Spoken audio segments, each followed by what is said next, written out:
beaten by his friends because he obtained an epic card. After years of trying the random box, when he finally succeeded, Ryuki was beaten by his friends who stole his card. Even so, they didn't stop hitting him and pulling his hair, saying it was just the shop's fee. At that moment, his head was slammed against the ground, but in the very next second, he stood up, his face completely battered. Ryuki ignored the bullies. His vision was blurry, but he headed straight for the shop, falling to the ground. He crawled just to spin the roulette one more time, wanting to try once again. Suddenly, a golden arc spun above the shop, because after failing so many times, he had finally been given a chance for revenge. One day, a golden tree took root in this world. The tree's name was Yigdrazle, and it grew rapidly, covering the world. This new world created by Yigdrazle was called the Labyrinth. People called it God's game, but not everyone could become a player. A man announces that the work is finally over and tells everyone to return their equipment immediately. An older man approaches number 7017 and tells him he did a good job today. He then asks if the young man wants to buy something good he has in stock for a low price. He offers a data item, explaining that since it's digital, it's less risky,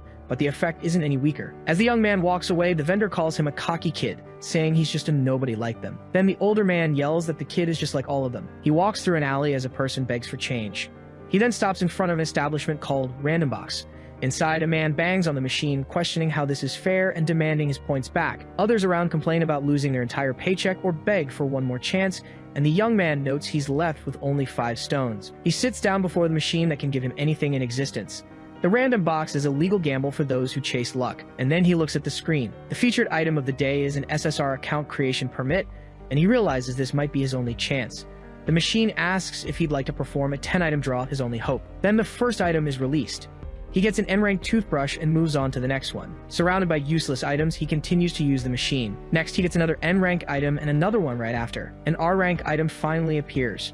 The young man laments that even though they say SR and SSR exist, he's only ever gotten N and R ranks. He's done this so many times he's lost count, wishing it would just come once. Then he remembers holding his mother's hand in her hospital bed. The image of his mother flashes in his mind. Back in the present, the machine in front of him starts to operate differently. He wonders if it could be an SR or maybe even something more. Then an item is ejected from the machine, and an SSR cube, a special super rare item, appears before him. He stares at the prize, something he thought he'd never obtain. His hand reaches out for the miracle he couldn't even dream of. He holds the item, reminding himself he couldn't give up. Before him lies his last hope and Yigdrazle identification card. The account creation permit is the key to the Yigdrazle labyrinth, a world based on countless games. The only way to access this place is by using an avatar from a game account. Although avatars are virtual bodies, they are the only means of bringing items from the labyrinth into the real world. These virtual items have changed society, and humanity has come to depend entirely on Yigdrazle. In this era, those who lead society are the players, but this privilege is granted to only a limited number of people. The young man kicks the stool as he stands up and leaves the establishment. He runs, realizing he can now create an account and become a player. He faces his chance to start over. Then he dashes out of the place, planning to register his account in the central zone. Suddenly, he finds himself on the ground. He questions what's happening, and a voice asks the boss if that's the guy. A man confirms he's the lucky guy who got an SSR, but that his luck has run out. Another man hands the account creation permit to the boss, commenting on the kid's luck. The group's boss admits he never thought he'd see one of these outside of the listings. On the ground, the young man just says that no, he's the one who got it. The leader calls him a foolish kid and simply tells his men to hold him down. Then he's thrown down hard. He hits the ground again. As he crawls, he grabs one of the men's legs, begging for his account back. The attacker confronts him harshly, asking if he's forgotten what it's like to live as a nobody. The boss then grabs him, saying if he got something good from their shop, he needs to pay the fee, but not to worry because they're fair. He stares at him up close and says they'll make a very fair trade. Then, 30,000 points are transferred to him, just enough for a single draw. The boss shoves him, telling him to use the points however he wants, since the trade is done. He then yells for the kid to let go of him at once. The young man's hand finally lets go of the man's pants. The leader calls him a persistent kid. As the gang walks away in the rain, planning what to do with the money, he remains on the ground. His hand rests in a puddle of water. One of the goons calls out to the boss, who asks what it is now. He points out that the kid is still getting up. The young man pushes himself up to his knees, and one of the men is surprised he can still stand. A warning notification appears, informing him that his vitals are critical, and he should seek a medical institution. He takes a step forward. Even as he stumbles, he keeps moving forward as the warning persists. The boss asks if he wants more, but one of his men points to something. The men watch the kid head back to the shop, and one of them comments that if he weren't so determined, he never would have gotten an SSR.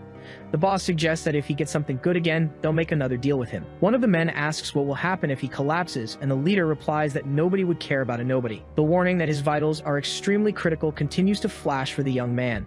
He can barely breathe or hear anything around him. His vision starts to spin, showing distorted images of the place.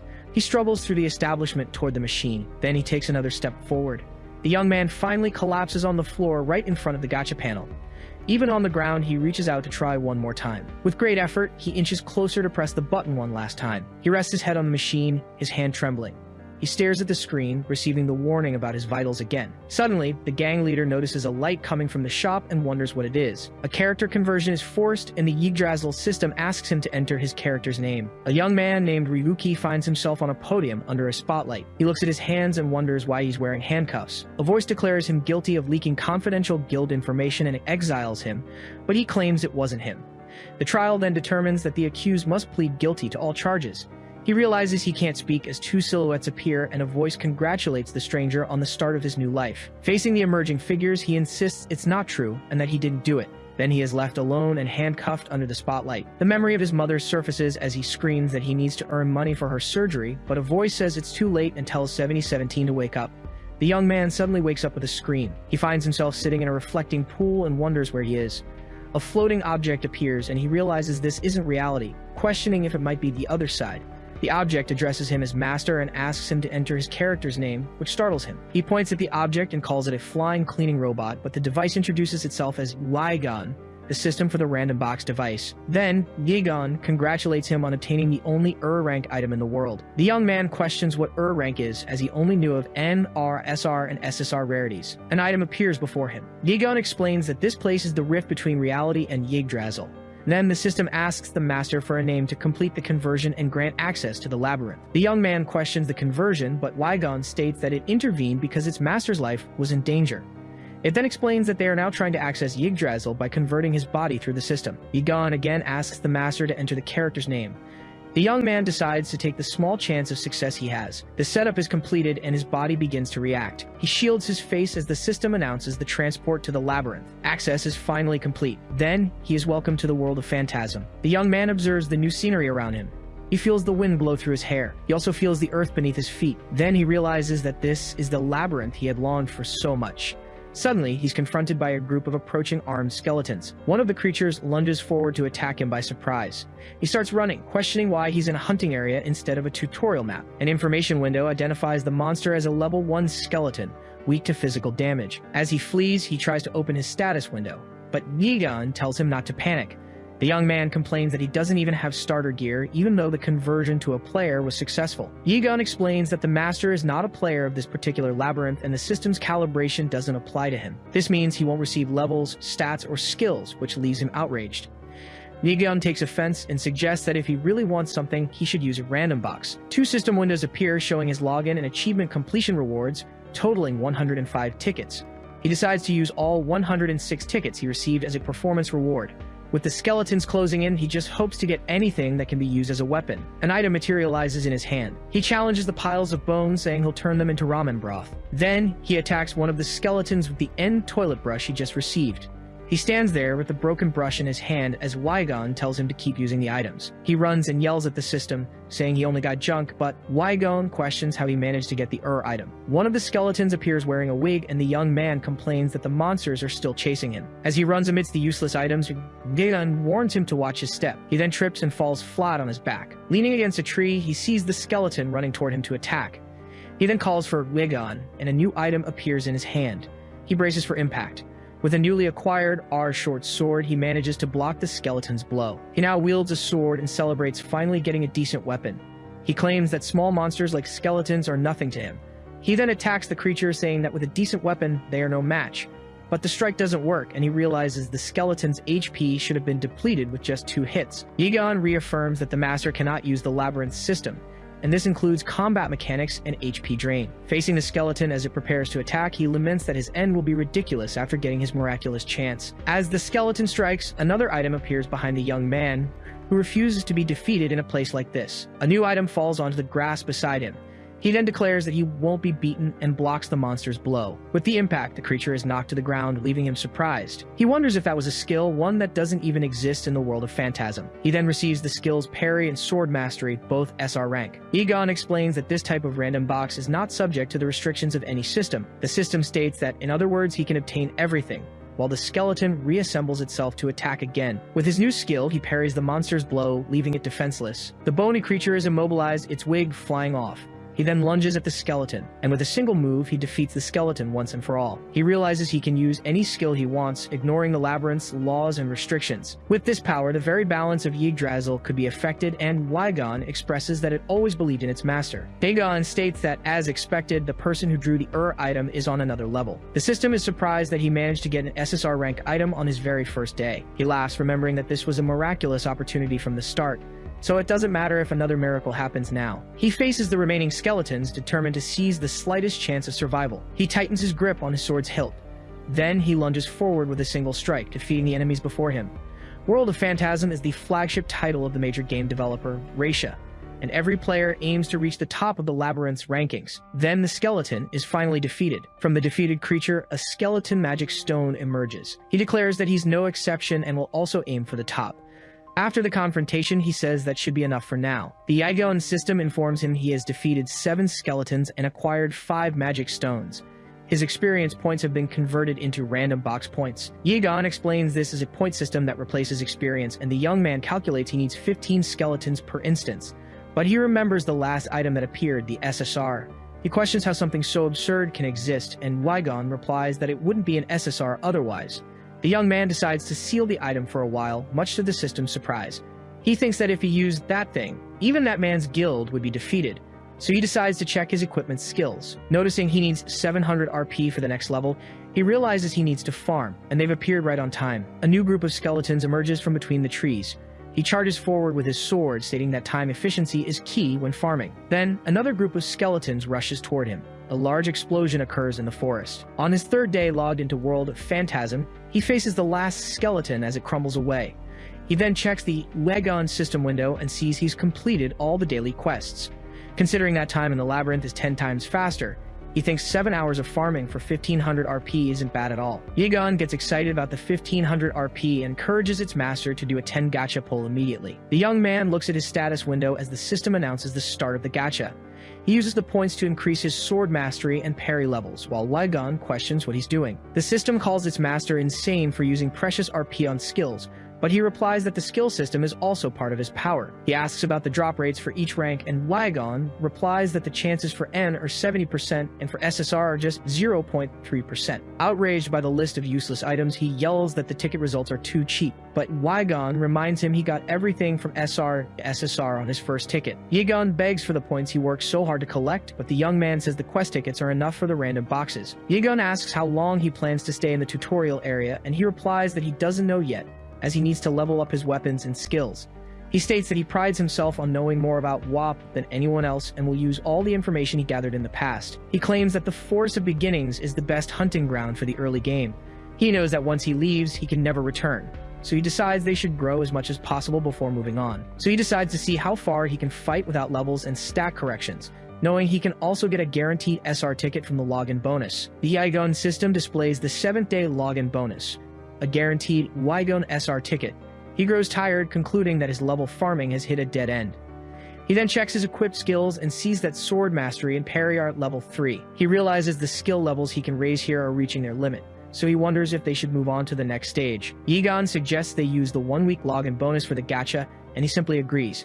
He activates the ticket, believing that with a guaranteed SR there won't be any junk, but it all comes down to luck. An item then begins to materialize before him. He comments that something extraordinary came through, even for a pickup, and Yigon just states that a pickup is a pickup. A system window displays the new item, the SR rank Gunblade. He wields the new weapon. It would cause an uproar if it went public. He then tests the weapon on a nearby tree, and with a single strike he slices the tree in half.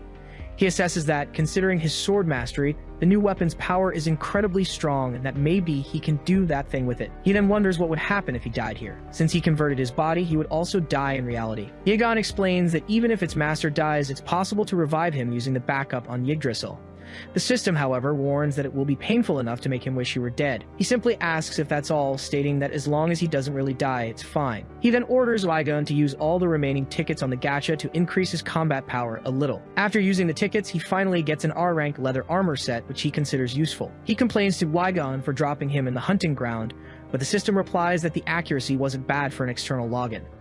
The young man then instructs the system to record all his gameplay footage from now on, as it will be a great show. Yigun asks for the file name, and he replies to call it The Unknown Escapes the Abyss. He explains that although this place is considered one of the best, Lacia's games are mass-produced and full of flaws. As he walks, he prepares to give an example. Suddenly, a huge knight in black armor appears before him. The Yigun system identifies the enemy as the Black Knight Chaos. Immediately, a sudden quest is activated. Defeat the Black Knight of Chaos. With the sudden quest accepted, he prepares to begin the experiment.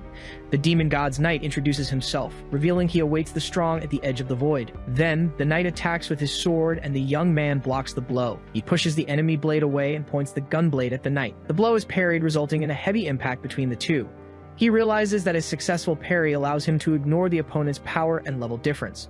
Then, he fires the gun blade at point-blank range. The shot hits the knight's armor, but has no effect.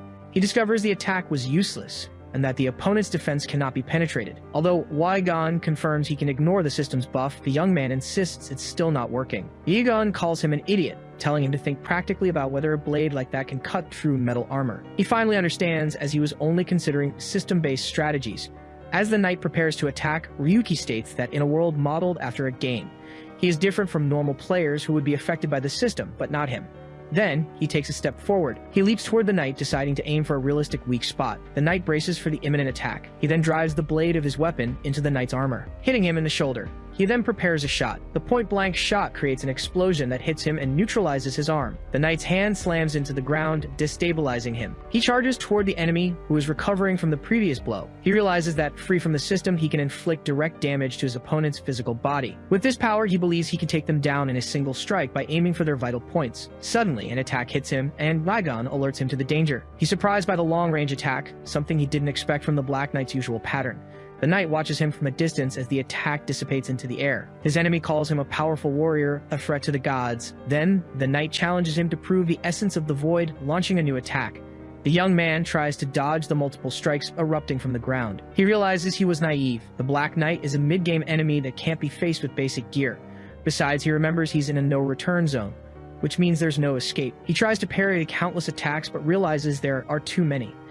Yigun screams for its master, who is hit head-on. The young man feels the impact of the multiple attacks, leaving him severely wounded. He slams his hand on the table, saying he can't accept this. Ryuki, an expert analyst for the Linzer Guild, questions why his strategy guide was rejected again. In a meeting, a superior states the guide he submitted is for an area Unfell has already cleared, but Ryuki insists his strategy is more efficient. The man calls him by name and says that even with S-rank players, it's just a standard strategy for someone who's already high level.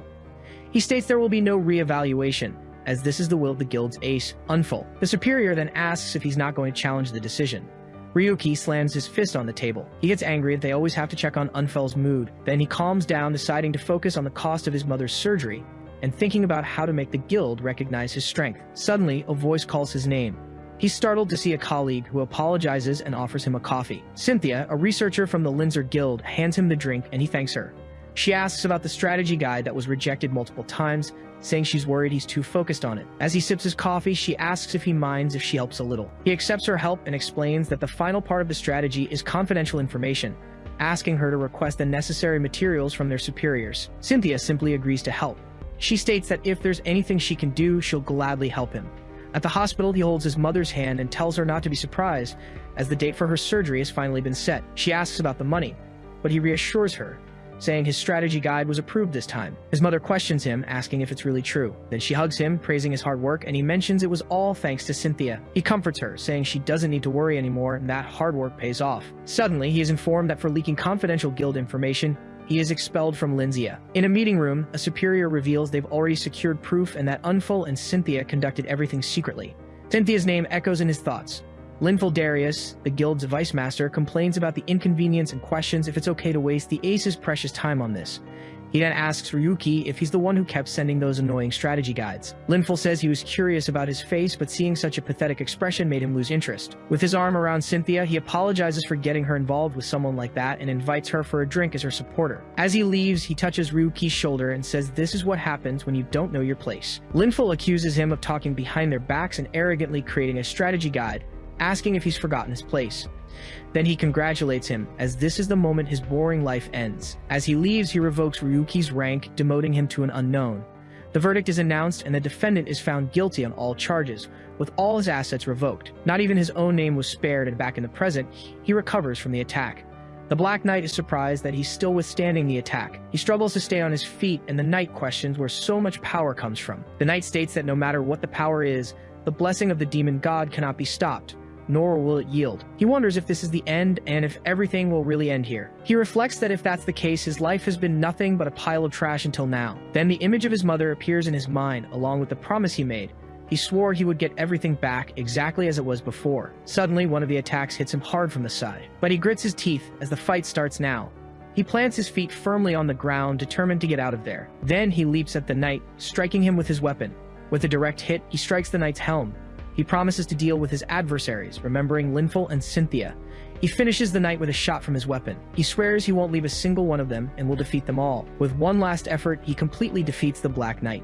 The Yigon system displays the battle report showing the emergency mission and achievements completed. The fallen Knight acknowledges his strength for having overcome the void, and the enemy tells him to move forward, and he replies that he has no other choice. He crouches beside the defeated Knight on the shattered ground. The scene of his victory is displayed on a monitor elsewhere. A man in glasses asks when that footage was sent. A subordinate replies it was a few hours ago and asks if they should try to make contact. The man says it won't be necessary and tells him to get the car ready. Gabriel Darius, the master of the Lynzia Guild, asks where Lynful is. On Yigtube, people are commenting about seeing that thing. They're discussing Ryu 7017's video, Escape of the Unknown. Commenters doubt a sub-silver player could even access that area. They call it fake news and question if that was really the Black Knight. Others saw the guns word in the video, wondering if it can actually be used to parry. In an online discussion, people comment that no matter how they look at it, the Black Knight's defeat seems absurd. With the video hitting 302,000 views, most agree it must be a bug, as there's no other explanation. In a meeting, analysts discuss the player's inexplicable reaction speed. One of them jokes that his brain hurts trying to understand it. Ragnar, a second-year analyst from the Lynzia Guild, comments on the feat, asking if the player's name was Ryu 7017. She prides herself on being an expert, but admits that the footage is beyond her understanding. She suggests the player must have used a glitch and that the guild should contact him officially, but her superior disagrees. The senior, surprised, recognizes the face in the video, though he believes it's impossible for an unknown to have an account. Lying in a bed, Lynful asks who Ryuki is. Gabriel explains he was an analyst at Lynzia 3 years ago, the creator of that strategy guide. He reminds Lynful that he demanded his expulsion, which made him an unknown. Gabriel informs him that the man posted a video today where he defeated the Chaos Black Knight alone. Lynful replies that he saw it too. Lynful dismisses the victory as a glitch, but Gabriel reminds him that he was the one who cast that man aside. Indignant, he yells that he doesn't know anything and questions when they became so cowardly. But Gabriel remains silent as Lynful claims that wasting time on a nobody is useless. Outside, a subordinate asks about the next step. Gabriel deduces that he's deliberately provoking them. He then orders an investigation into the young man's movements since his exile, and the man agrees. Gabriel decides there's no need for immediate action, as they can gather more information before making a move. But he worries that his foolish younger brother might do something rash. Back in the game, a system window informs him that his body's recovery rate is at 87% and he can now move. The young man stands up, saying he thought he'd be in extreme pain. Yigon explains the severity of his injuries.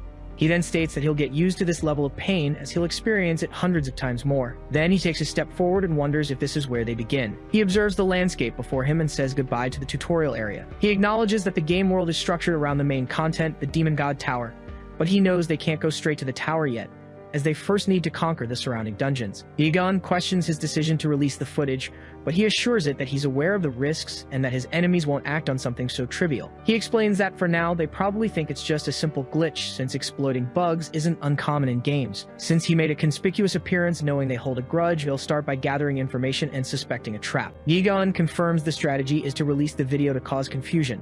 He adds that the more attention it draws, the more limited their options become. He then asks if they can hide his physical body in the labyrinth, and Yigon praises the idea of using the Ur's resources in such a way. He states that now that they've secured a way to defeat Lynful Darius, all that's left is to lure him out. His very existence is sure to make him act. With a clenched fist, he decides they will provoke him relentlessly. The moment Lynful shows up will be their chance. He then declares that it will be their chance to beat him. Yigon suggests they use the insane amount of ticket points they've accumulated to pull some gachas and have fun along the way. As Yigon prepares to use the 20 tickets and 15,000 RP, he reminds it that getting to the village is the priority. He needs to leave the labyrinth every 10 days to keep his body safe. The system explains that unlike avatars, his conversion method transfers the actual physical body into the game, making such low-level concerns unnecessary. He understands that he's not an avatar, but his real body in that world. Yigon recommends returning to reality at least once due to the forced conversion. Looking at the system screen, he simply orders the conversion to be executed. Back in the real world, he finds himself inside a room with several machines. He approaches the random box shop, realizing he's really back in the last place he was. He finds it strange not to feel any abnormality in his body, despite being in a critical situation. Yegon asks if he now understands the greatness of the system. Yegon informs him about several illegal cameras in the shop and asks if it should block them. Suddenly, a group of men enters and calls him an unknown.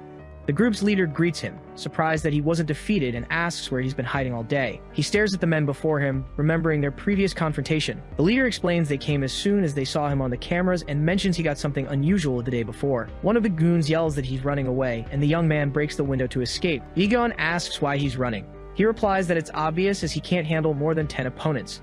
The system understands and offers to find a safe route for him. Yegon instructs him to turn at the next corner, go straight, and then turn left. He questions if he can trust the system. He shouts as he realizes what's in front of him. He finds himself at a dead end and realizes he was a fool to trust a system he considers useless. He turns to confront Yegon, who insists there's a good reason for this. The group of men corners him and the leader asks if they should stop the chase. He complains about the trouble the young man has caused and says he's curious to know what he discovered. The man holds out his hand and, saying he doesn't want any trouble, demands he hand over the item quietly. He realizes these guys were after Yegon from the start and asks the system to initiate the conversion once more. Yegon informs him of a discarded wooden sword to his left, and he picks it up confused. The system explains that since he has no special items, it guided him via the shortest route to obtain a sword and asks him to equip it. He complains that it's just a wooden sword and questions what he can do with it. One of the men asks if he wants to fight with that thing, and the leader tells him to move in. The goon gets ready to attack, telling the unknown not to get cocky. But before he can attack, his metal rod shatters in his hand.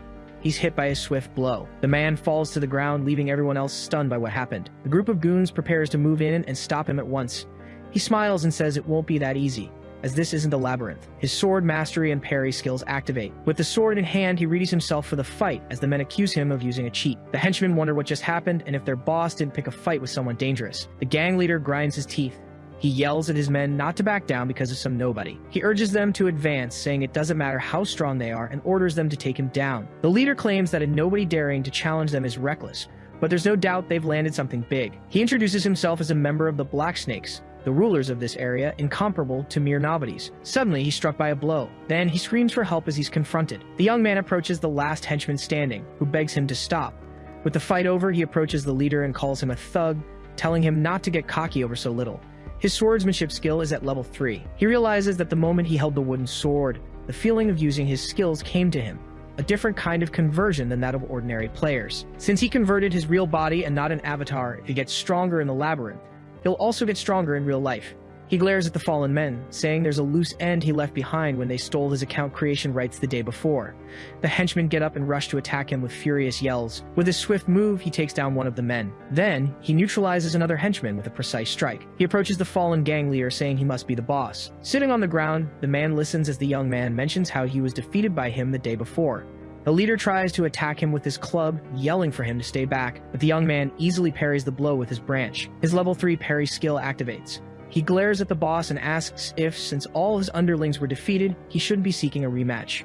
The man yells and rushes to attack him again. With a single move, he pins the man's hand to the ground with a piece of wood.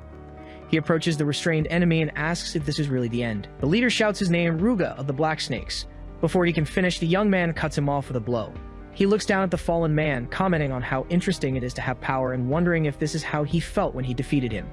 Defeated, the leader begs him to stop, and the young man just says that this state is well-deserved. He tells the fallen man that the account creation rights were his only hope, and now he will take his hope away too. The gang leader threatens him, saying that nobody messing with a bronze rank won't get away with it, but he simply replies that it's no problem, as he just needs to ensure the man's silence. The man pleads for help. Then he delivers a final blow, neutralizing the gang leader. Yegon asks why he didn't deal with those individuals permanently, since there's a high chance they'll retaliate. Lying on the roof, he replies that going to such extremes isn't easy, and that he won't stoop to their level. Yegon notes that fear and conflict are human weaknesses, and he asks if the system also did something to them. The system confirms, explaining that it interfered with their internal devices and manipulated their visual information. He's surprised Yegon can do that kind of thing, and the system explains that the manipulation only works when their mental state is unstable. Yegon states that they must have seen him as a terrifying figure, an entity that inspires so much fear they wouldn't even think of challenging him.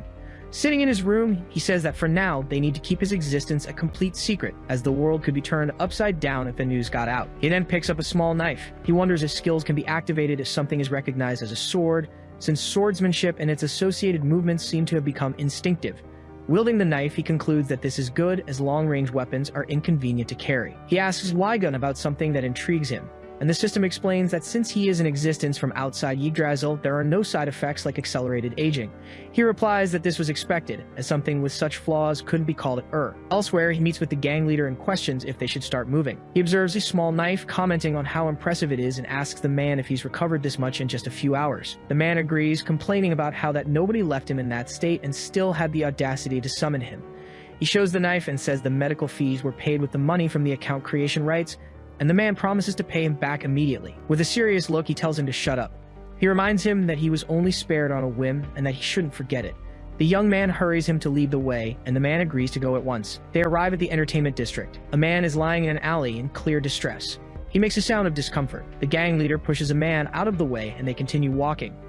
They arrive at a place called Yorozuya Shutenkau, and the man confirms that almost everyone uses this place for illegal transactions. He peeks through the door, realizing this is where his account creation rights were sold, and the man stammers in response. Someone approaches, asking if they have a customer and welcoming them. He questions if the voice he heard belongs to the shop owner. Shizuki, the master of Shutenku, introduces himself and asks if the stranger is looking for something. Igon informs him that this is not a human body, and he notices the voice was strange, questioning if full-body imitation wasn't prohibited. Shizuki praises his sharp eye but reminds him it's amusing for a black market dealer to talk about laws, and then asks what brings him here. He approaches the counter and asks what happened to his account creation rights. The man who guided him is startled by the question. Shizuki explains that account creation rights are a popular item and that, unfortunately, they are sold out and no longer available here. He asks if that's the only reason the young man came, and he replies that it's not. The young man places a bag on the counter, saying he's come to make a deal, and Shizuki states that Shutenku handles everything, even the most delicate requests. The shop owner opens the bag, eager to see the product. He stares at the contents, surprised, and asks what it is. Shizuki looks at the bag and asks if those are magic stones. He then questions if the young man knows their value, but the guy tells him not to underestimate him just because he's an unknown. Items in the labyrinth are divided into two main types: common items that can't be materialized in the real world, and special items that can be materialized outside the labyrinth. Magic stones are special items from which ether, the modern world's main energy source, is extracted. The higher the stone's rank, the purer the ether. Shizuki finds it hard to understand why he'd sell to a black market dealer. The young man replies that he wants to sell it discreetly, since he obtained it directly. Shizuki calls him bold, saying there's no way an unknown could get a magic stone. The shopkeeper tells Ruga to go home. The man hesitates to leave, but with a single glance, the young man orders him to leave. Ruga scrambles out of the shop. Shizuki explains that at first he thought he was just some lucky guy who'd swiped a magic stone, which is normal for an unknown. But recently, someone who deviates from that norm has appeared. The young man asks what he means by that. Shizuki says he thought it might be the case, but he didn't expect the star of that viral video to come to his shop. With open arms, he welcomes Ryu 7017 once more. Holding the magic stone, he warns him that he was careless in trying to hide his identity. Shizuki reveals the appraisal app shows this is the magic stone of the Chaos Black Knight, and that he's the only one who has defeated him in the tutorial area. He then asks again what Ryu 7017 is doing in his shop. The young man confirms his identity and, thanking him for the advice, says it's time to get down to business. Shizuki asks what he's looking for from a black market dealer. He simply replies, a mod. He points to his head and asks if the shopkeeper has any. Shizuki questions him, asking if he knows what mods are. He replies that they are applications that alter the labyrinth's components, but the shopkeeper explains that most mods were discarded due to a lack of functionality and critical flaws. He insists, saying a black market dealer must have some products stashed away. The young man states his goal is to lower the labyrinth's difficulty and he can handle some side effects. So Shizuki asks if he saw the debilitated man near the shop. He remembers the man in great distress and asks what about him. Shizuki reveals that man was a mod user. He explains the man bought the painless mod to experiment with sensory control, which reduces the sensation of pain. But Shizuki explains the outcome was negative. In exchange for reduced pain, his other senses became extremely sensitive, and he had a breakdown. He advises him to give up, as mods are things the administration directly banned and discarded. Shizuki mentions there are a few mods verified as safe, but those can be obtained through normal means. He then removes his monocle and looks at the young man. The young man steps forward, questioning if he looks like an ordinary player since he defeated the Chaos Black Knight alone. He gets closer and says people are already calling him a cheater. He points at Shuzuki, saying he doesn't care if he's a genius with top-tier skills or some nobody exploiting system glitches. Then he states he doesn't care about the means or methods and he'll use them rather than let them sit here collecting dust. Shuzuki asks if he's saying he can master the mods, and the young man questions if he isn't curious about what might happen. Intrigued, the shopkeeper decides to show him something. He leads him to another room and explains that when most mods were discarded, these were the ones he managed to save at the last minute. He opens a box with several discs and says that if the young man can really use mods, he should try one of these first. The young man picks up one of the discs, Ver-01, and Wygon informs him it's the mod, triple attack power. The system explains it has no practical effect, as it simply triples the numerical values with no real result. The young man then picks up another disc, Ver-01, and Yegon reveals it's the mod. 1 second future prediction, a good idea that failed in implementation. Yegon then describes other ineffective mods, like one that changes character appearances and another that multiplies skills by a negligible amount. The young man analyzes the 3000x sensitivity mod, which mainly affects pain, and concludes they are all useless. He tosses one of the discs aside and picks up another, asking about the mod, probability manipulation. Yegon calls him sharp, explaining that it manipulates the probabilities of possible events in the player's favor. The system states that since he's unaffected by Avatar performance reductions, he can expect a 0.5 to 1% improvement in probabilities. He realizes that if this also affects loot boxes, it could be useful. He makes up his mind and informs Shuzuki that he'll take that one and 2 others for a total of 3. Shuzuki praises him for not being all talk and for precisely picking out the only decent items from a pile of junk. He's confused by the word junk. The shopkeeper explains he had orders to test customers who asked for mods and that he wasn't trying to trick him. Shuzuki says he'll understand eventually and, as an apology, offers a special price so he can make good use of those items. The system window asks if he wants to install the external application, and he approves. Shuzuki asks one last question. If he truly masters the use of mods, what does he plan to do with that power? The young man simply smiles. The great tree of Yigdrazle rises over the city. Back in the shop, Shuzuki falls to the floor. Then he starts laughing. The young man raises a finger and declares he will be number 1. He will surpass the bronze and silver ranks, and the gold and platinum ranks as well. Then he states he will overcome all other competitors to rise to the pinnacle of the world. Shuzuki concludes that this will be interesting. As he leaves, the shopkeeper invites him to visit any time. He observes the village landscape. With his new ID card in hand, he remarks that entry was surprisingly smooth, despite being a stranger. Yegon says everyone is a stranger in the labyrinth, and he looks out at the village. He walks through the bustling market. A vendor smiles at a customer. 2 children run excitedly down the street. He comments that the place looks like something out of a medieval fantasy. Yegon urges him to open the random boxes, but he calls it a gacha attic and tells it to get a grip. He then notices something strange. The faces of the people around him turn grim. Yegon notices the stares and asks if they did something wrong. He explains that NPCs hate players because they're treated so poorly. Then he understands why they're getting those looks, and suddenly he hears someone shouting. A man is holding another on the ground. The vendor accuses him of having the audacity to steal from his shop, but the man apologizes, saying he was just too hungry. He watches the commotion as a man is taken away. He notices that the NPC's clothing looks different from the village's style. Yegon informs him that this is a resident of the space alien labyrinth, a game that Yigdrazle shut down 3 months ago. When a labyrinth is shut down, the game disappears completely, and its residents are forced to migrate to other labyrinths. He understands the reason for all the trouble, realizing it's not easy to adapt to a new world. Yegon warns him that Yigdrazle mercilessly shuts down any labyrinth deemed worthless, and that WAP is no exception, so he says they'd better hurry. He states that even if the game ends, as long as he can defeat Unfell and Lynful before then, he'll be satisfied. He opens the door to an inn room. Once settled, Wygon asks if it's finally time to open the random boxes, but he says they'll check the mod first, and Wygon complains that the increased probability is cheating. He looks at the new probability rates, noticing that the N rate has decreased while the others have increased. He realizes the chance of getting an SSR has gone from 0.3% to 1%, which isn't a negligible difference. With a smile, he tells Wygon it's time for the long-awaited random box opening. With 40 tickets, 2 guaranteed SRs, and over 15,000 RP, Wygon gets excited, saying that an SSR is no longer just a dream. He then decides to use all 40 regular tickets first. He stares at the screen with a blank expression. A pile of useless items appears before him, the result of his 40 attempts. He looks at the mess in his room. He complains about the rigged rates, while Wygon sarcastically congratulates him on his impressive performance. He expresses his frustration with the system, but Yegon pleads with him not to, saying it's for his own good. Suddenly, he has a flash of intuition. Then the guaranteed tickets are activated. Yegon changes its tune, celebrating the SSR and calling him a god for overcoming the rigged rates. He receives the SR rank skill Lightning Step and the SSR rank skill Intuition. The Aegon system displays the description for the Intuition skill, which enhances the sixth sense and is permanently active. He understands that Lightning Step is a high-speed movement skill, but questions what Intuition is. A notification informs him that the Intuition skill has been equipped. He doesn't feel any different and wonders if he should level up the skill, which has the same rank as that item from before. The skill management window shows that 7,000 RP are needed for the next level. He's shocked by the ridiculous amount of points since other skills only need 2,100 RP to level up 3 times. He hesitates, thinking it's ridiculous to put points into an unknown skill, while Yigdrazle suggests they continue with the Gacha, but he ignores the system and uses his RP to level up his skills, much to Yigdrazle's despair. His sword mastery, parry, and lightning step skills all level up. He realizes he needs 8,400 RP to raise sword mastery to level 5, which would use up all his points. Yigdrazle encourages him to use the remaining RP on the random boxes.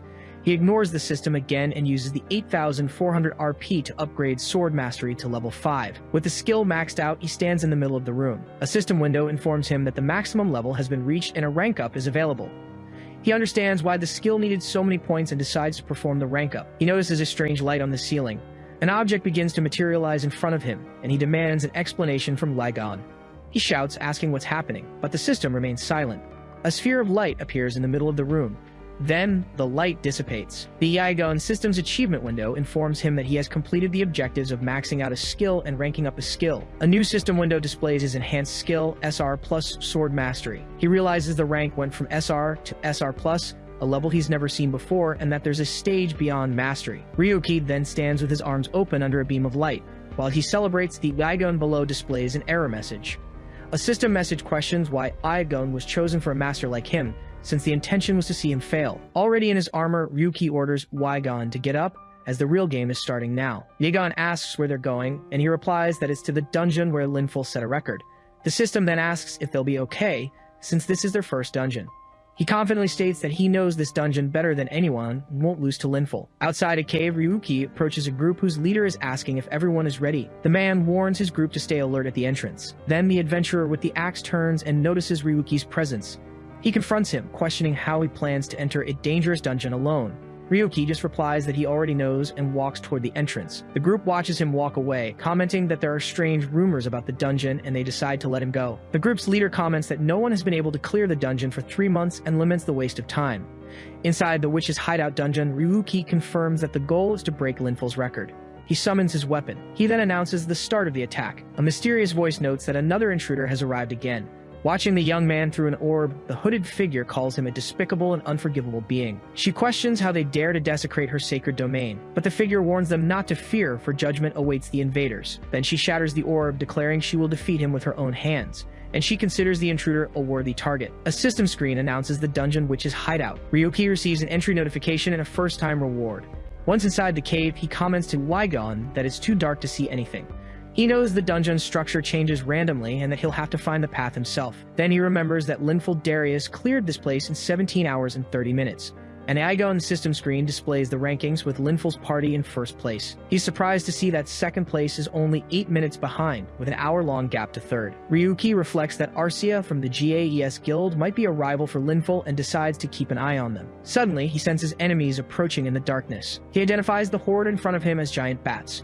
These creatures attack in swarms and are especially dangerous in caves with poor visibility. But Ryuki says that's old news as he activates a small device. He then throws the object onto the cave floor, and he covers his own ears, calling it his strategy. The device detonates amidst the swarm of creatures.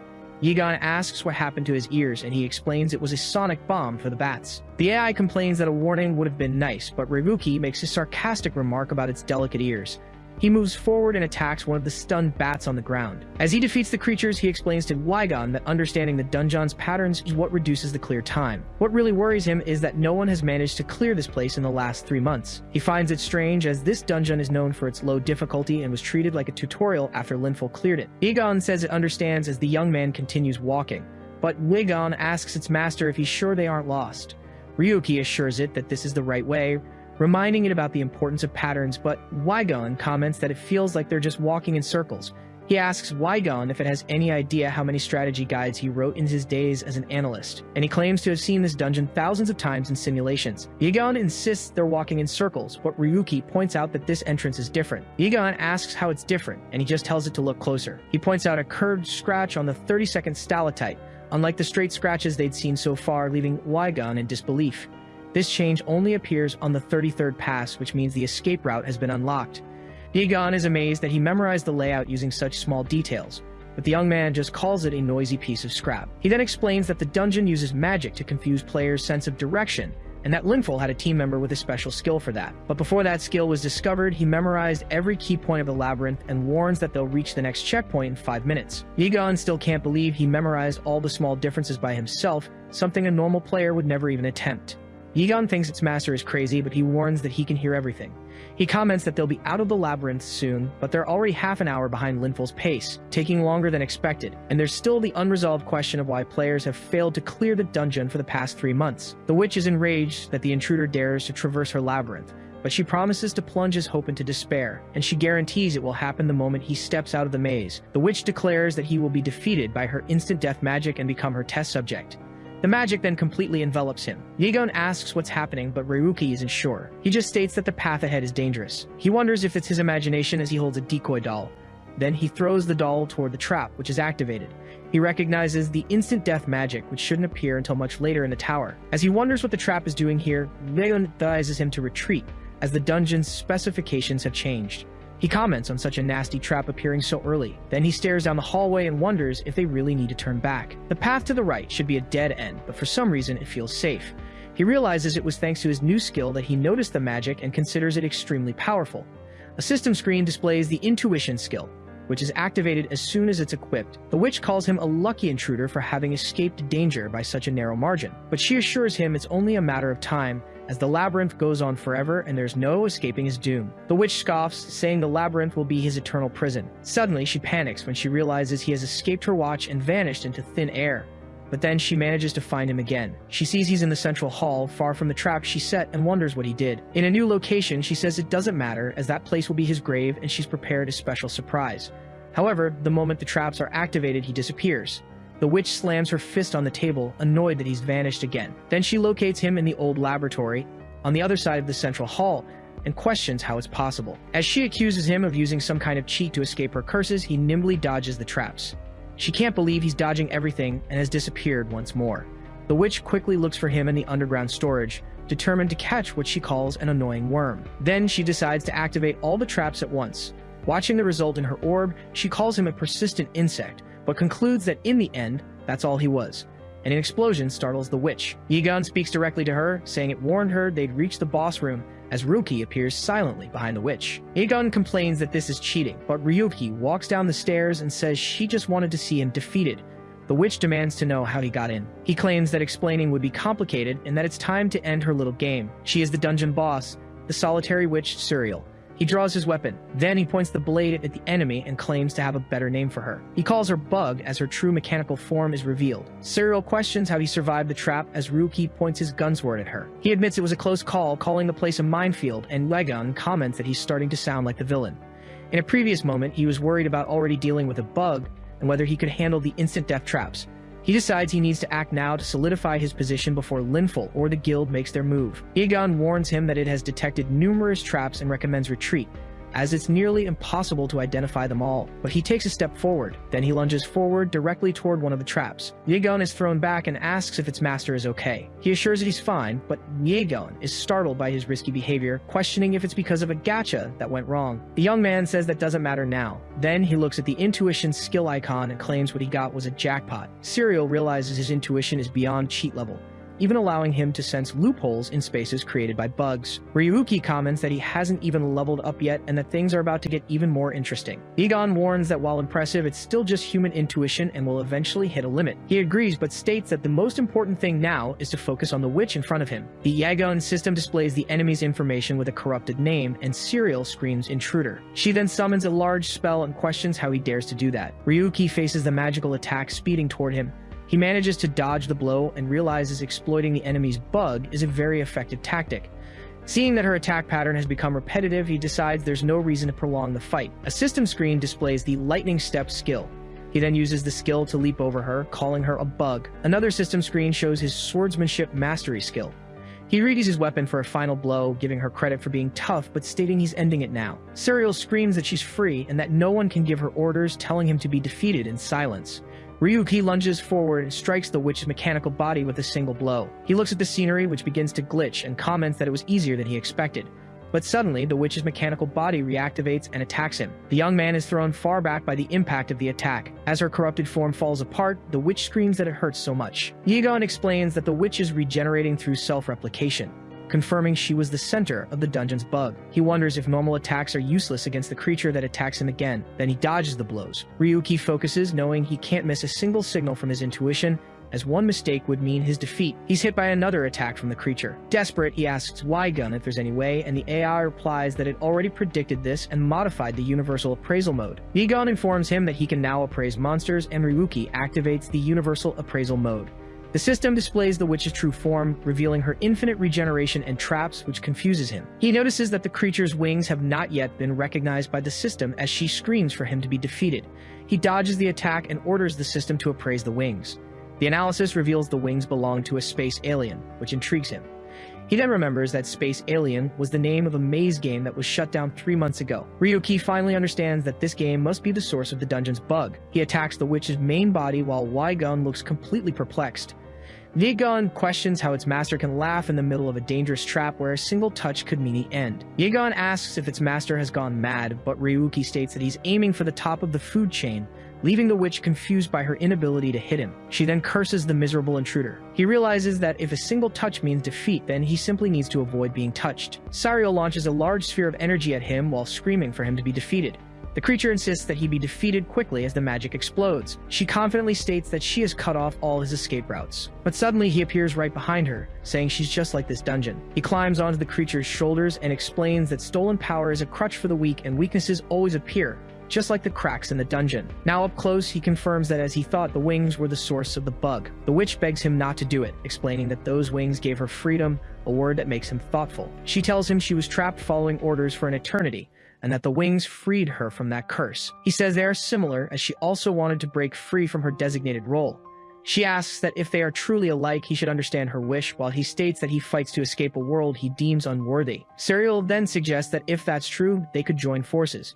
But he replies that's exactly why he will annihilate her precious freedom to fuel his own rise. He then destroys the witch's wings with a single strike. Then a system screen announces that an SSR skill has been activated. The Yigon system displays the enemy's appraisal, now back to her normal state as the dungeon boss. In a vision, Sariel glares at him from her altar and calls him a foolish intruder for daring to enter her domain. The bug disappears and the boss returns to normal, demanding he kneel before her magic. But Ryuki charges forward and attacks her directly with his sword. He strikes her again, stating that the fact she's back to normal changes nothing. With a wounded face, he declares that she has lost and that he's aiming even higher. The Yigon system displays the multiple rewards for clearing the dungeon, including first place in the rankings. Then a battle report details the experience and items gained from defeating Sariel. Ryuki is disappointed with the rewards, comparing the meager 500 RP to the 15,000 granted by the Black Knight of Chaos. Yigon then comments that even the gods of randomness can fail him sometimes. But he states he didn't expect much from the items, as what mattered was securing the SR ticket and breaking Lynful's record. Outside the dungeon, a group of adventurers laments having failed once again. One of the members asks why he keeps getting defeated, and another replies it's because he's always getting lost. The group leader tries to calm the argument, reminding everyone that the dungeon is in a strange state. He suggests they try to cooperate with other party members, and then turns to Ryuki, who has just emerged from the cave. One of the adventurers congratulates him for lasting 7 hours alone and asks if he's ready to give up and go home. The leader comments that he seems to have faced reality as he watches the young man walk away. Suddenly, he receives a notification that the dungeon's information has been updated. Then he is shocked to see the rankings.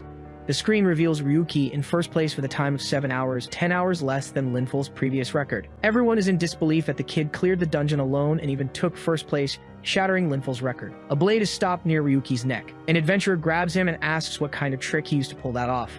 He claims it's impossible to cut the time by 10 hours alone and demands he reveal the secret. Ryuki simply explains that there was a bug in the dungeon and he used it to shorten the time. The other adventurers accuse him of using a cheat to break the record without using his own skills.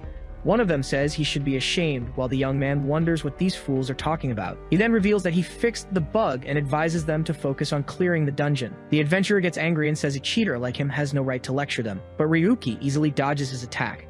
Then he hits him in the stomach with a shoulder bash. The man falls to the ground as the young man continues on his way. The adventurer gets up, promising to settle the score with him, but his group leader stops him. The leader warns that they're no match for Ryuki, but his companion insists on calling him a cheater. Then the leader yells at the man, explaining that Ryuki didn't exploit the bug, he solved it. The other group members realize he not only used the bug in his strategy but also fixed it, finding it all even more unbelievable. The adventurer leader watches the young man walk away, feeling like he's seen him somewhere before. Elsewhere, Ryuki plans his next steps, starting with the White Lake. Next, he'll go to the Red Spider Forest. And finally, he'll visit the ancient ruins of the gods. He explains that these are the most famous dungeons where Lynful Darius's group set records. Egon asks why he isn't going to all of them, and the young man replies that another guild already broke one of the records 2 years ago. He remembers the player Garcia, whose team set a completion time suspiciously close to what he had predicted in his old strategy guide. This coincidence makes him strangely angry. Then he stands up, determined to start with the 3, and Egon asks if they are going to erase the annoying name Lynful. Meanwhile, inside the demon god's tower, Lynful's group is gathered. He rushes his companions to grab the loot, asking if they want to work overtime. Suddenly, he gets a notification. An image of a sea monster appears on his screen. He wonders if that's the White Lake, but hesitates for a moment. Next, another image shows a giant spider, and he questions if it's the Red Spider Forest. Lynful Darius tells his companions to handle the loot themselves. He then warns that something has come up and he's going on ahead. Later, lying on a couch, he wonders about that unbelievable guy. Then he realizes the kid is deliberately targeting all his records to provoke him. He sits up and questions if the newbie thinks he's a big deal, but keeps thinking about the name Ryuki. No matter how hard he tries, he can't remember him and wonders if he ever really knew him. A man suddenly bursts into the room with big news, and Lynful asks what the commotion is this time. Then he's told that the kid Ryuki is doing a live stream. Ragnar, an analyst for the Linza Guild, observes the situation. She already had an idea based on the top ranker's information, but now she sees new records for the Bug Dungeon, the White Lake, and the Red Spider Forest.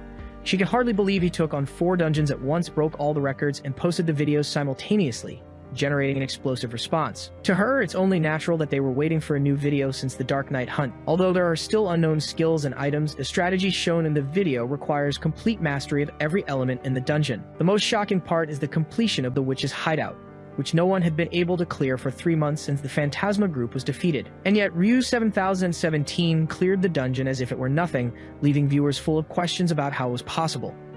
Ragnar states that although many claim the video was faked, it's clear that the witch's hideout has been completed. This would require an incredibly skilled analyst, which makes her question if another guild is backing him. She predicts this will cause a huge uproar on a level far greater than the Black Knight of Chaos incident. Ryuki thinks they must have been distracted by the flood of videos all at once, but he states that those videos are nothing compared to what he's about to post.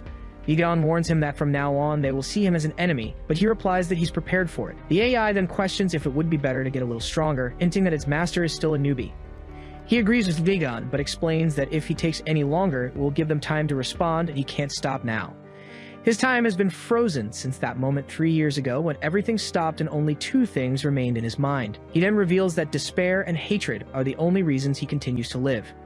In his new video, he introduces himself as Ryu 7017, known for his escape from the unknown videos, and says his in-game name in Labyrinth is Ryuki. He apologizes and says that today's video is not about clearing dungeons, which surprises Lynful. Ryuki then declares that from this moment on, he will reveal the truth he knows to everyone. He introduces himself as Ryuki, also known as Ryu 7017, the man behind the escape of an unknown from the Deep Sea videos. Ragnar watches the stream and comments that he looks more ordinary than she expected, while Ryuki clarifies that he's literally an unknown. He admits it's hard to believe an unknown without an account could enter the game Labyrinth. To get an account, you need a silver rank or higher to pass an exam or have a guild's recommendation, but he assures everyone that he is absolutely a bottom-tier unknown. He then says it doesn't matter if they don't believe him or suspect him of cheating, because as for the account, he just got lucky. Lynful watches the video as Ryuki declares he doesn't care what people say. The reason he became an unknown is because he was framed. He knows no one would believe him anyway, and the real reason he's making this video is something else. He then directly addresses Lynful and the members of the Linza Guild, knowing they're watching, and he asks if they all remember how pathetic he looked when he fell into the abyss. He fought his way out of a terrible place to get back here, and he warns them to just wait a little longer because now it's their turn. Elsewhere, a mysterious figure comments that it seems an enemy of Linza has appeared. 2 voices note the video's view count and confirm this is the guy they talked about, who's now under surveillance. A mysterious figure reveals that he used to work for Linza and that his records were erased, likely by Gabriel to protect Lynful. Two voices instruct him to keep an eye on Lynful Darius, an important candidate, though he considers them pathetic. He then wonders what to do since Linza won't be able to ignore Ryu 7017 either. The voices prefer to stay out of it for now and decide to just keep watching. He agrees to maintain surveillance, but warns he might act on his own. The voices call him uncooperative and lead the conversation. The mysterious figure then decides he'll also do as he pleases. At a press conference, Gabriel Darius is questioned about the Linza Guild's connection to the recent hot topic, Ryu 7017. He confirms they were once part of the guild, but were expelled and now have no connection.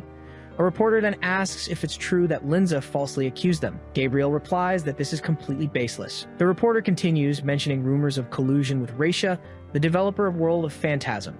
He explains the deal was supposedly to control the pace of content consumption by regulating dungeon completions. He then asks Gabriel, as the guild leader, for his position on the allegations. Gabriel dismisses all as slander and states they've already contacted Ryu 7017's associates and obtain their information. Gabriel Darius assures them that soon everything will be set right. A mysterious figure watches the broadcast as he announces strong legal action against Ryu 7017 for spreading rumors. Ryuki arrives at a location and Shizuki comments that the whole world is talking about him and that his celebrity has graced her establishment. He says he couldn't care less and asks about her body, which doesn't match her old man's voice. She replies that she likes this voice and that it's one of the benefits of a full-body prosthesis. He ignores her answer and asks to see the mod, but she says what he saw last time is all there is. The young man doesn't believe her and reminds her that she mentioned a request to test those who sought the mod.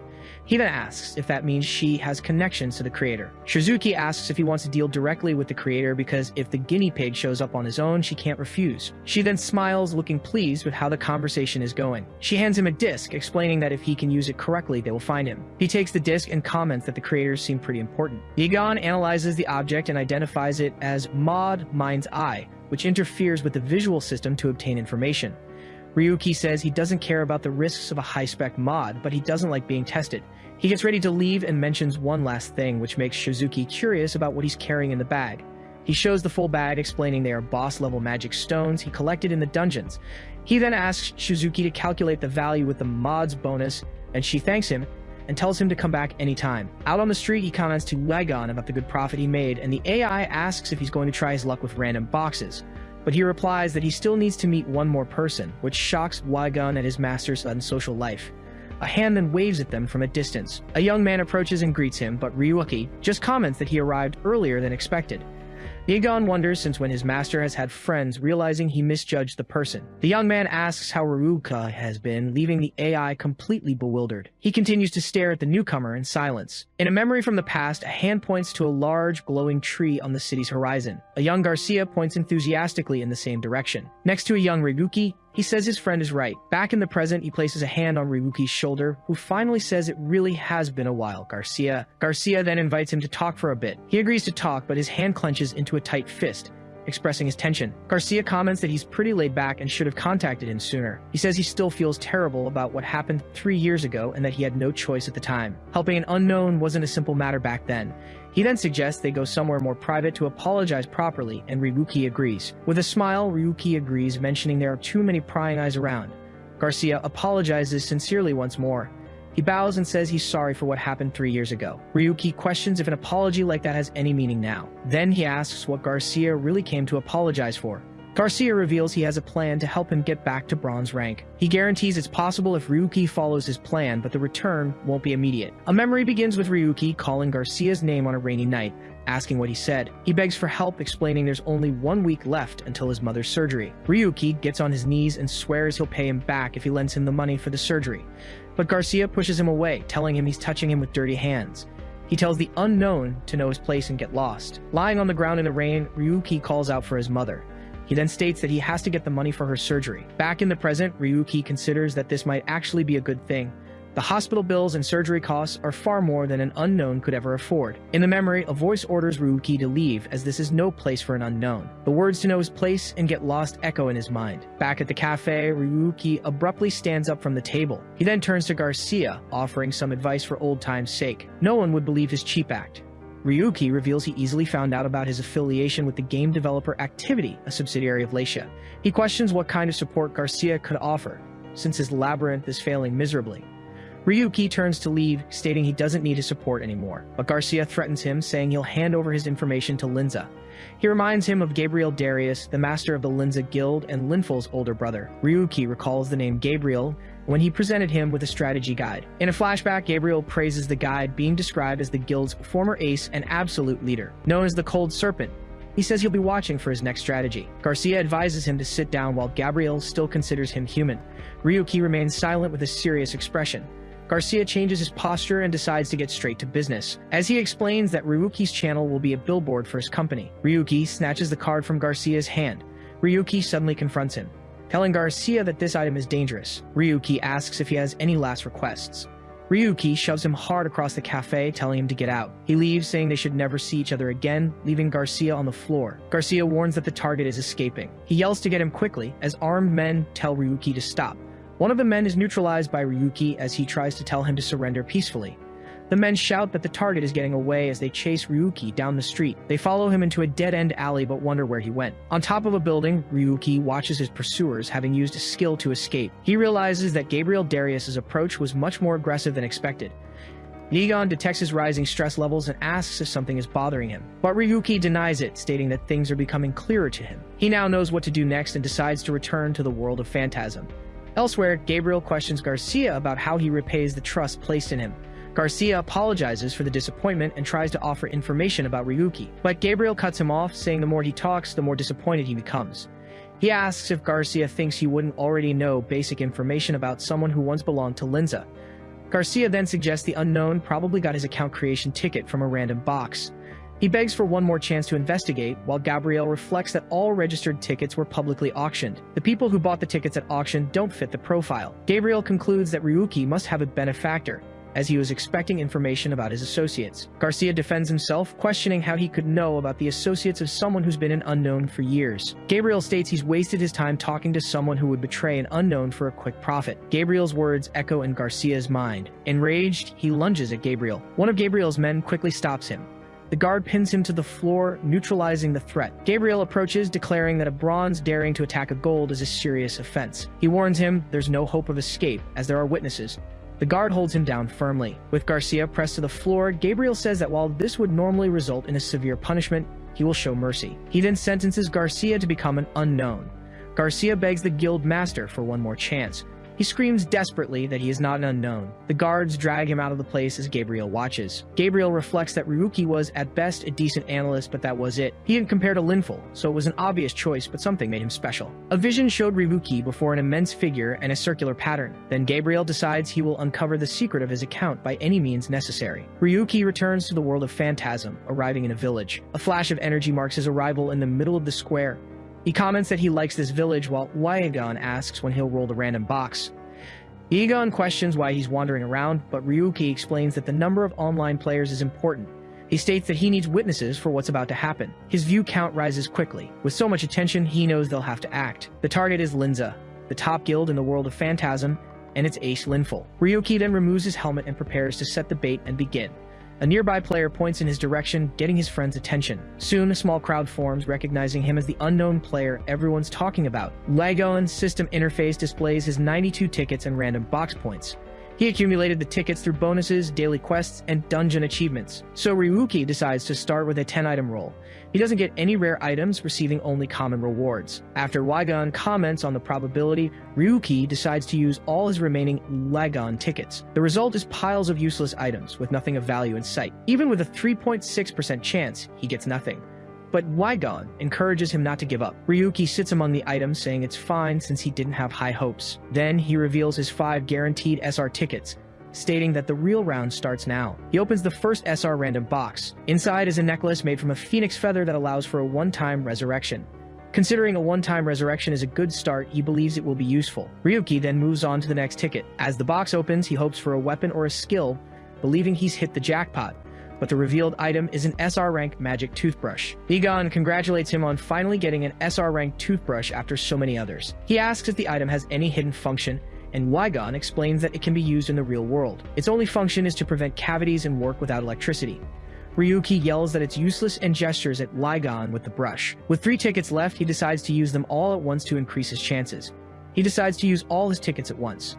Ryuki hopes to get at least one weapon with his last chances. Suddenly, he looks at the result. He questions how it makes sense to get 3 duplicate gunblades. Laughing, he falls to his knees, believing it's all over. In the crowd, 2 players wonder what he's doing and if they should report him to Linza. Yigon then says that since he's had his fun, he'll share some good news. After obtaining multiple SR rank items, he has unlocked the combination system. There are other locked systems, but Yigon can't reveal the conditions beforehand. Yigon confesses he couldn't resist seeing him in despair, and Ryuki threatens to turn him into a can. He then confirms that the combination system has been unlocked. With this, he realizes that at least the duplicate items now have a purpose. The item combination begins with the gunblade as the main target. The result of the fusion is a new, enhanced gunblade. He holds the weapon with its improved performance and wonders if there's a limit to how many times he can combine it. The combination screen reveals that it's possible to enhance the weapon even further. Ryuki raises the gunblade and starts the next fusion. The weapon transforms into a new SR rank gunblade, YGG, with cylinders that compress energy. He admires the creation, while Yigon comments that his master's mental health is becoming a concern. Then, he decides to take care of the remaining skills and performs an enhancement on his parry. He considers combining parry with sword mastery, and the system presents 3 possible random outcomes. Ryuki asks why the result is random, but Yigon claims that's the fun of it. Yigon encourages him to aim for the ++ grade skill, explaining that combinations can enhance or create new skills. After asking the probability and hearing it's about 2%, Ryuki considers himself a fool for asking. He decides to risk it anyway, and the system grants him the SR plus Sword Saint skill. Although it's not ++, he notices the new skill combines the old ones, but the proficiency levels have dropped. Yigon informs him that the resulting level is also random. With a smile, Ryuki says that's all for now. He then turns to Yigon and suggests that since he's just standing there, they could run some tests. Unexpectedly, a figure emerges from behind, threatening him with a blade and asking if he's Ryu 7017. Ryuki asks if Linza sent him, but the attacker states that he's the one who will be asking the questions. The man then attacks him, and Ryuki questions the action in a safe zone. In front of the crowd, he stumbles back as the attacker questions his concern for the game's rules. The masked man explains that the rule only prevents permanent defeat, not dealing damage to players. He recognizes this as the Linza Guild's preferred method and asks why he's wearing a mask. His attacker strikes again, questioning if he didn't start this confrontation right after declaring war. He warns him not to expect peace from now on, as they will follow him wherever he goes. Struck by the attack, Ryuki begins to laugh. He continues to laugh on the ground, and the masked man asks what he's laughing at. Ryuki finds it hilarious that the world of Phantasm is practically Linza's property, allowing them to act with impunity. The attacker prepares for the next blow, saying he'll put an end to that laughter. But Ryuki uses a skill to dodge the blow at the last second. Then he uses Flash Step to close the distance and point his sword at the attacker. Ryuki stares him down and simply says, 3 times. That was the number of times he attacked first, which would be enough to create the scene of a player being confronted by a powerful guild. The attacker asks what he's talking about as Ryuki announces that it's now his turn to strike back, moving in for the counterattack. The crowd reacts with shock and disapproval at what's happening.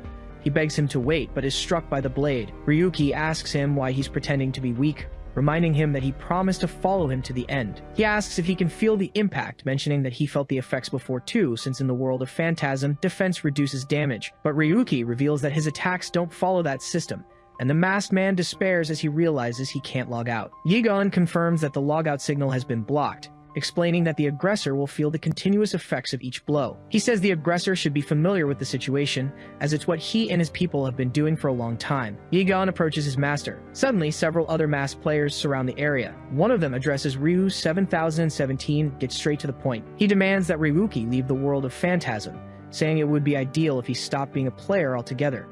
Ryuki calls him generous for acting like he's doing him a huge favor, questioning if they weren't the ones who provoked him first.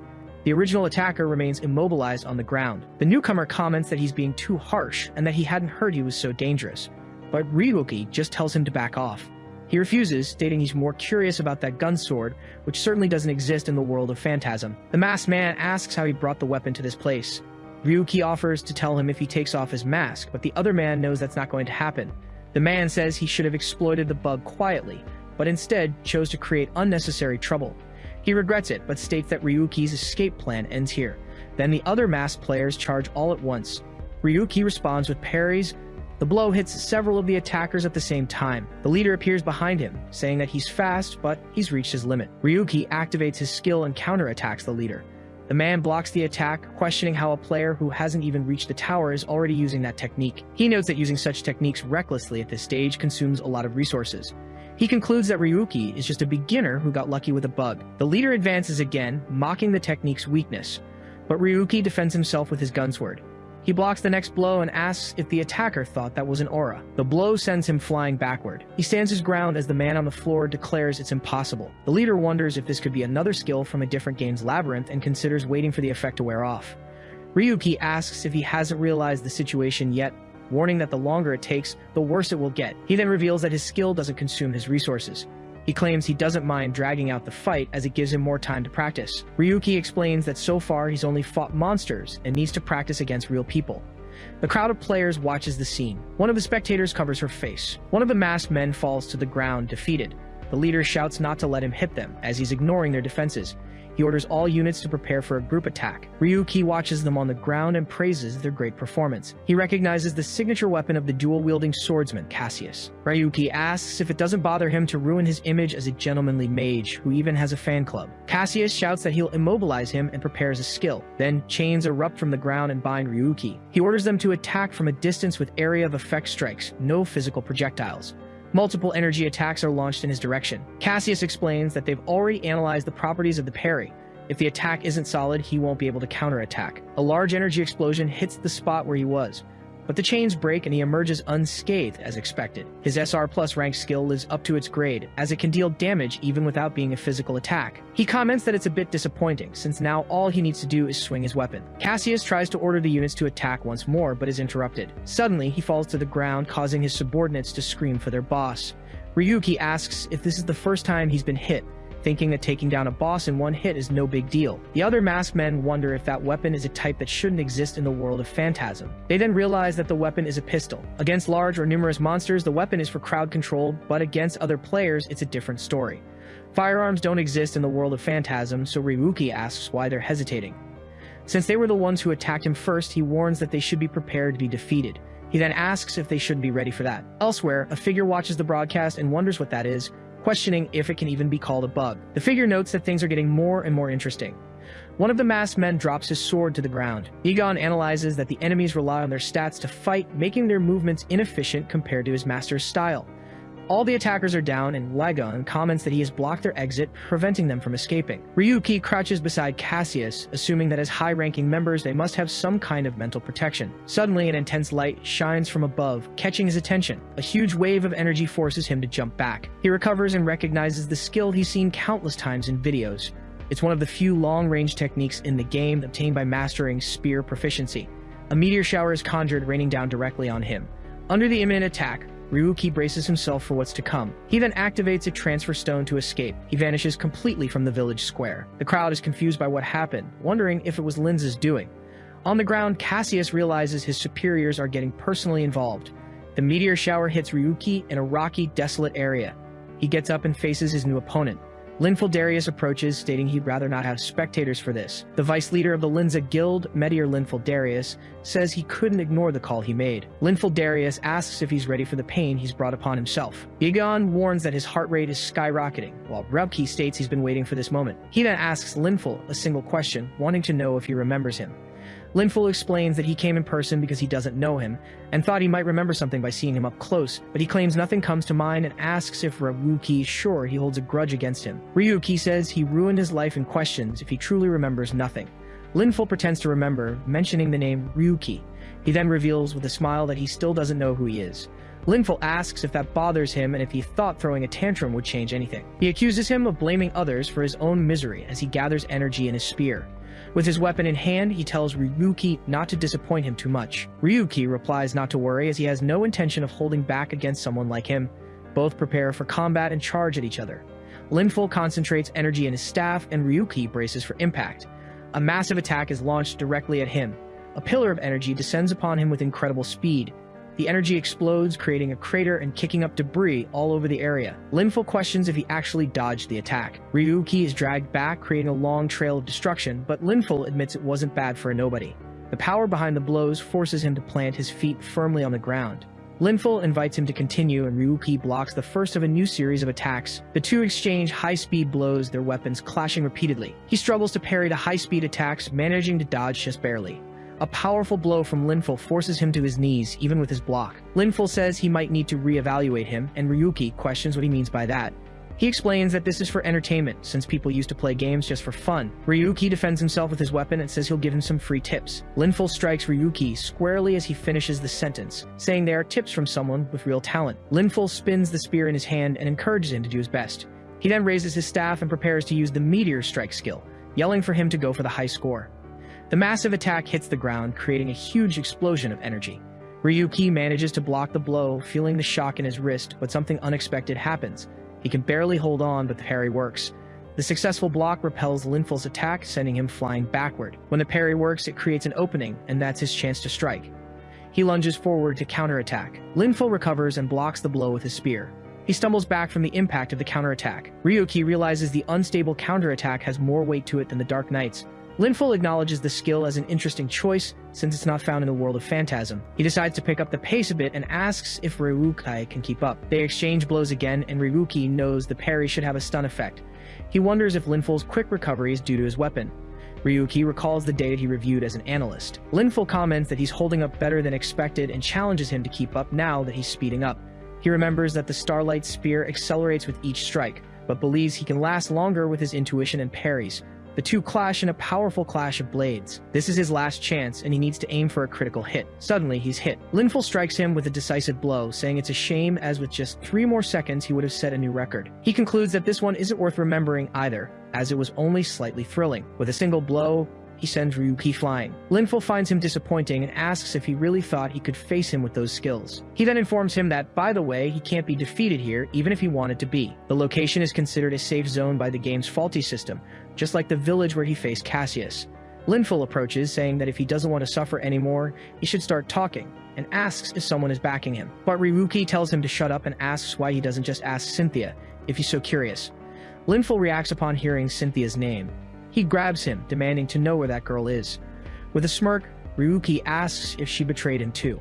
Lynful demands he stop spouting nonsense and answer, but Ryuki just tells him to be quiet. His intuition has never been stronger as he holds a small item in his hand.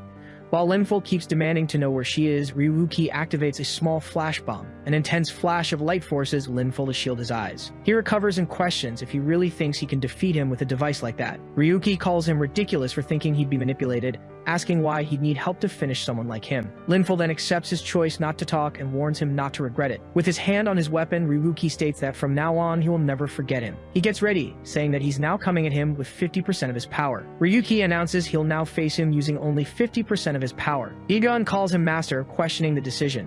He asks if Ryuki really thinks he has the luxury of showing off like that. Egon advises him not to have any regrets, but Ryuki just asks what regret even is. Then Ryuki declares he has already discarded such useless emotions. Calling him an arrogant fool, Lynful advances to attack. He reads the attacks with his intuition, buying time with parries. He then uses a quick step to close the distance, but Lynful counters with a kick that connects. Ryuki is thrown back, realizing his opponent switched to a kick in a split second. The tip of Lynful's spear lunges straight at him, but Ryuki manages to block the attack at the last second. With a spin, Lynful throws him away, saying he's lucky they're in a PK-free zone. He lands holding his arm, realizing the damage was serious. Lynful adds that fighting in the city would get him chewed out by the boss, so this is the perfect spot. Planting his feet firmly, Ryuki just tells him to shut up. Ryuki advances with a cry of fury while a shadowy figure appears in the distance. Lynful turns his head and comments that he already warned him. Then he blocks the strike, declaring that it's not going to happen. He then asks if Ryuki thinks he can handle the next attack. Lynful activates his skill Meteor Shower and attacks from above. Ryuki falls to the ground after being hit. Lynful asks if he's getting slower and if that's all he's got. Kneeling, Ryuki remarks he should have known the outcome, questioning if an elite ace would be treated kindly. He demands that Ryuki fight harder, stating this is the perfect moment for his revenge. But then Lynful calls him a pathetic weakling, saying this has gotten boring. He grabs him by the collar of his armor. Next, he throws him into the air. Lynful activates Meteor Shower again, saying it's a waste to end it all so soon. He jumps into the air, preparing a downward attack. A huge column of energy descends on Ryuki as the skill Flash is activated. Lynful observes the crater and says it was very disappointing, but then he gets a notification and wonders if it's the boss. The message from Gabriel Darius orders him to stop the fight and return immediately. Lynful laments that he's going to get chewed out again. From the middle of the dust, Ryuki yells for him to wait. Lynful turns, shocked his attack didn't pierce the armor. He claims the impact alone should have defeated him. While Ryuki leans on his sword to get up, he concludes that this could not be overcome with willpower alone. Egon explains that the sensitivity control adjusts sensory perception, but at the minimum level of 50%, his movements also become slower. The robotic unit asks if he enjoys feeling the pain from the hits, but Ryuki says he had no other choice to stand a chance. He then declares that he just needs to keep fighting back.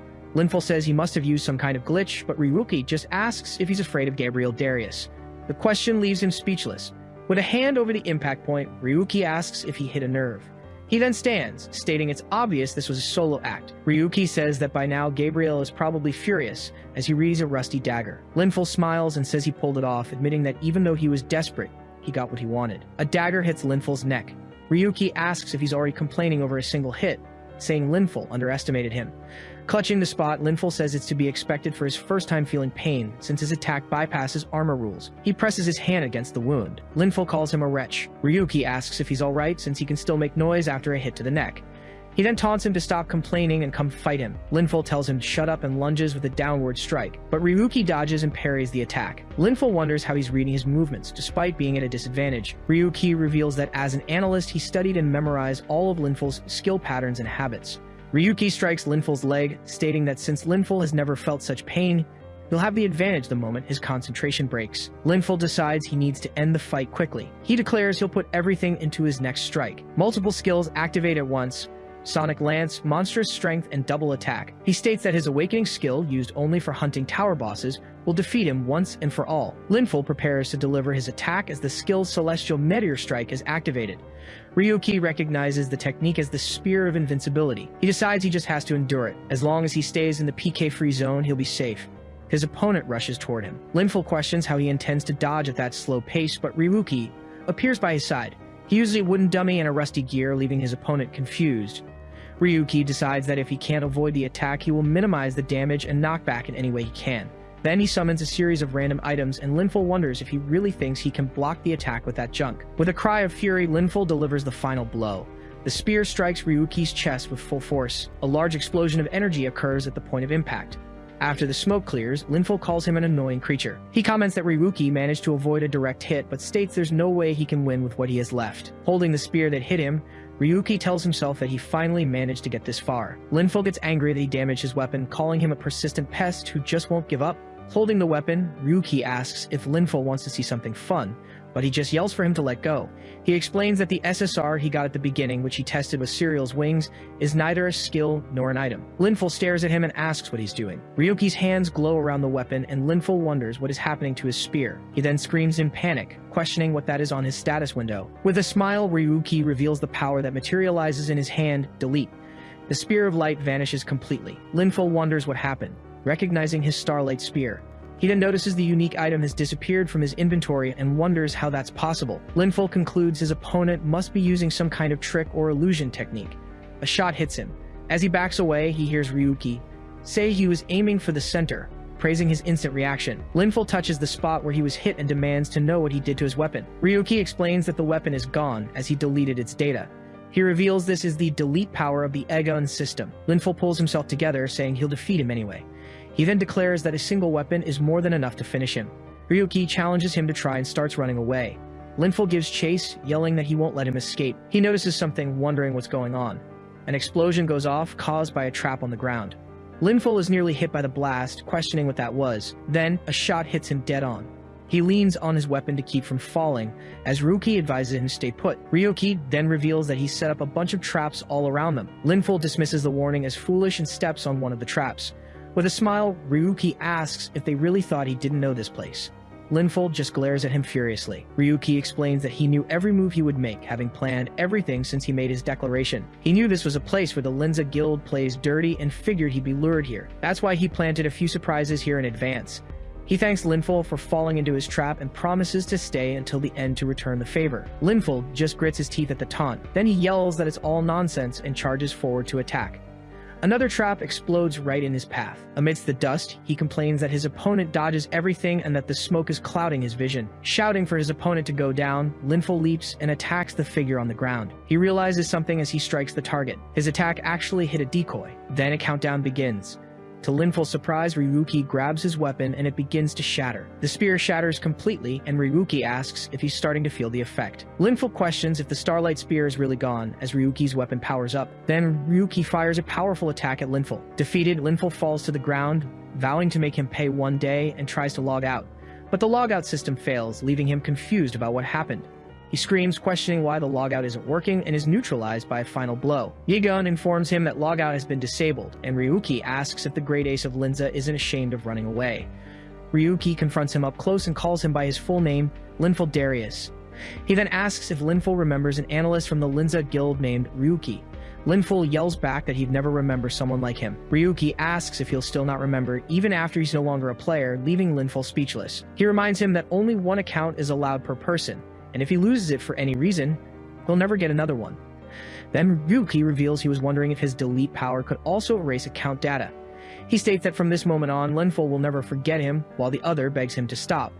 Ryuki begins a countdown at 5, and Lynful pleads with him not to do it. The count continues to 4, with Lynful desperately screaming for him to stop. At 3, a scene shows Gabriel Darius in his office, gathering information on Rue 7017. On the count of 2, Gabriel advises Lynful not to act recklessly, as this time was different. Reaching 1, Lynful just tells him to stop talking.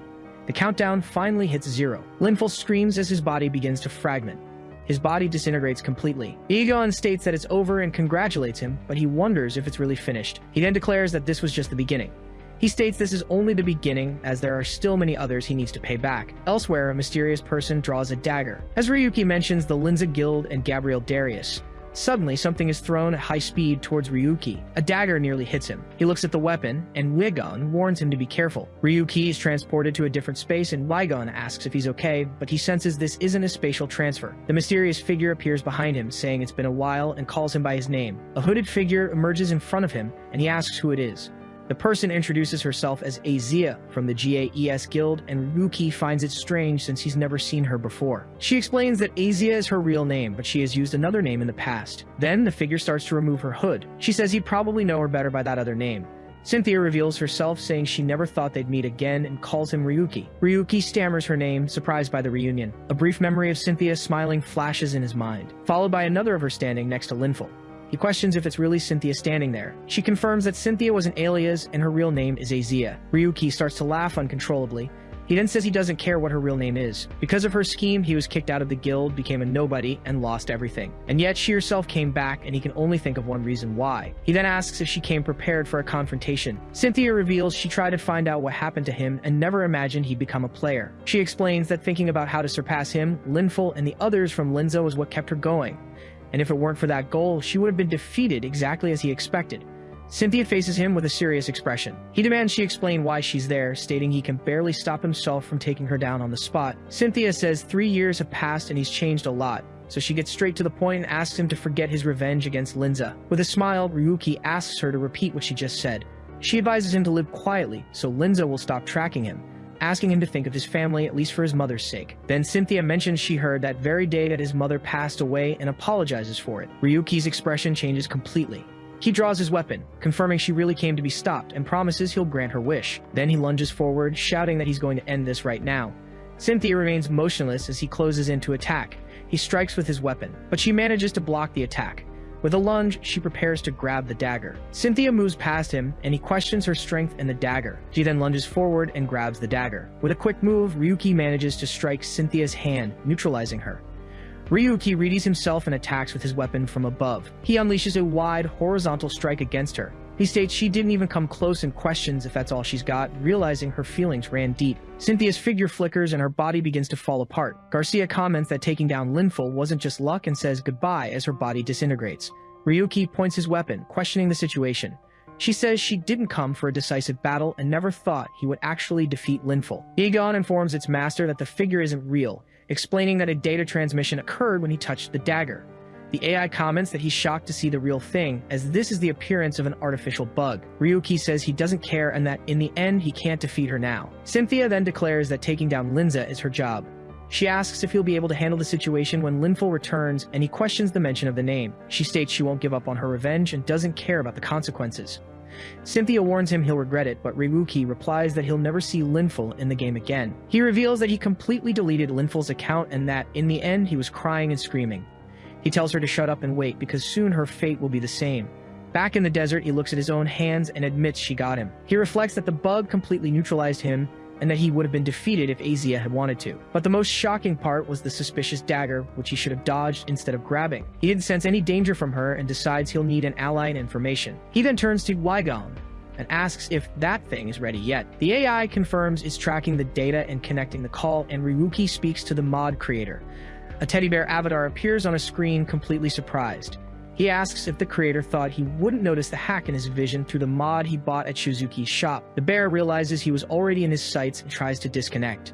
Ryuki says it's useless, asking if he didn't see how he stopped Cassius and Lynful from logging out. The avatar quickly apologizes, insisting he meant no harm. He then asks if he thought he wouldn't be bothered by being tested and spied on. Ryuki says he knows Shizuki and proposes they meet face to face. He orders him to go to Shizuki's shop the next night at 8, or he'll have all his data tracked and deleted. The avatar agrees to the meeting, but asks to ask just one question. He then asks if the signal lost during the fight against Lynful was also Ryuki's doing. Garcia concludes that he needs to capture that guy one way or another, as the bug is dangerous. In response, he asks if he's in any position to ask questions and tells him to show up quietly if he doesn't want to meet the same end as Lynful. The scene takes place outside the less than Shizuki greater than curiosity shop. Inside the shop, Ryuki complains that he's on time, but the other person hasn't shown up yet. He wonders if the trade is still happening. Shizuki asks what he's talking about. He then turns and claims the mod creator is already there, asking if Ryuki doesn't see him. Ryuki grabs him by the collar, saying he didn't come here for games, and threatens him if he's hiding someone. A voice suddenly says it's here, leaving Ryuki confused. A teddy bear appears and introduces itself as the mod creator, commenting that it's an embarrassing way to meet. He grabs the bear tightly, finding the situation unbelievable. He asks if the other guy thinks he's easy to fool. The bear complains that it hurts and it's being crushed, but Ryuki tells it to cut the nonsense, as his patience is running out. Suddenly, Shizuki's body falls lifeless to the floor. Ryuki demands to know what's happening. The bear explains it thought it would be faster to show than to tell by moving its consciousness. The bear explains that the one speaking before was the mod creator, and the one speaking now is Shizuki. It asks to be let go so they can negotiate. He notices the voice and tone have changed to Shizuki's and asks what that is on the floor. Egon confirms it's the same person, explaining that he seems to use multiple bodies and adjust his personality programming. Ryuki is stunned by his ability to alter his own personality. The bear praises his observation for noticing so quickly. The bear congratulates him for taking down Lynful and asks about the skill he used, making Ryuki notice the change in voice. He refuses to answer and instead demands to know who is speaking to him. The voice says Shizuki will explain, but advises him to be careful with his delete skill. Ryuki replies that it's already too late. Egon then reports that the video editing is finished and the full battle against Lynful has been posted. The mod creator is shocked and warns him that the entire Linza guild will now be after him. With a smile, Ryuki says that's exactly what he wants. He wants them to fear an unknown they so foolishly underestimated. The bear laments that it's like talking to a brick wall and asks if he knows he's already being followed. As Ryuki asks about being followed, Shizuki's body gets up and explains that 5555 doesn't like to talk about things outside his specialty. Shizuki then tells him to check something first and activates a device. A projection of the area around the shop appears. He explains it's a live feed to detect nearby targets. The feed shows a group called Black Cobra 47 meters away. Ryuki wonders if they're still not over what happened, but Shizuki claims they're just bait for the real supporters. Next, the image shows a second group called Iron Blood at the same distance. Ryuki asks what that's about. Shizuki informs him that they are a major crime syndicate operating in the underworld. Fortunately, they likely have no connection to Linza. He adds that their boss had to retire because of an incident, with rumors that Linza was behind it. Ryuki concludes they wouldn't side with the ones who ruined them, and still demands to know what Shizuki really is. Since they've been discovered, Shizuki suggests they move to a more suitable place to talk. As they walk, he explains that all of his selves share the same goal and that the shop's basement connects to the underworld sewer system. Shizuki points the way, and Wygon's scan detects no danger. He then heads down to the next area. Arriving in a warehouse, Ryuki asks where they are. Shizuki reveals this is where he keeps his best creations. Ryuki says he's not interested in the bodies and asks what he should call him, Shizuki or 5555. He replies that for now, he is Shizuki, but as a hacker, he is 5555. Before they proceed with the deal, Shizuki offers to explain who he is. Ryuki questions if he doesn't know who he is, asking if tampering with his personality caused some kind of split. He replies it's something like that and asks if Ryuki has ever heard of the 707 explosion incident. He says the incident was known as a plane crash with no survivors, but in reality there was one whose charred figure couldn't be identified. In the lab, the survivor was torn apart until someone turned him into a full-body android. Yigun comments that humans are trash and Ryuki asks if he was that survivor. He corrects him, saying we are, and explains that the accident fused countless memories. He continues, saying he doesn't know if they are souls or minds, only that he artificially controls these personalities. Because of that, he doesn't know himself. Ryuki decides to accept the explanation for now and asks what kind of deal he's looking for. Then Shizuki tosses a file in his direction. He catches it and sees it's labeled Linza Guild and Lacia Soft. Shizuki then declares that he wants to be part of his revenge. Meanwhile, the fight video is posted online with comments saying Lynful got completely wrecked. Others question if the so-called data deletion isn't fake. One viewer claims to have watched it and says it all looks like a fabrication. People call him a show-off newbie, mocking the idea of deletion in a game that doesn't allow such a thing. Far away, Lynful is sprawled among bottles, while the public wonders why the Linza Guild hasn't made a statement yet. He smashes a bottle on the floor. Sitting on the sofa, an account information check finds no data. He wonders if his account has disappeared. He grabs a bottle, muttering that he is Lynful, the ace of Linza, and curses his brother. Then he slams his hand on the floor and screams for his brother.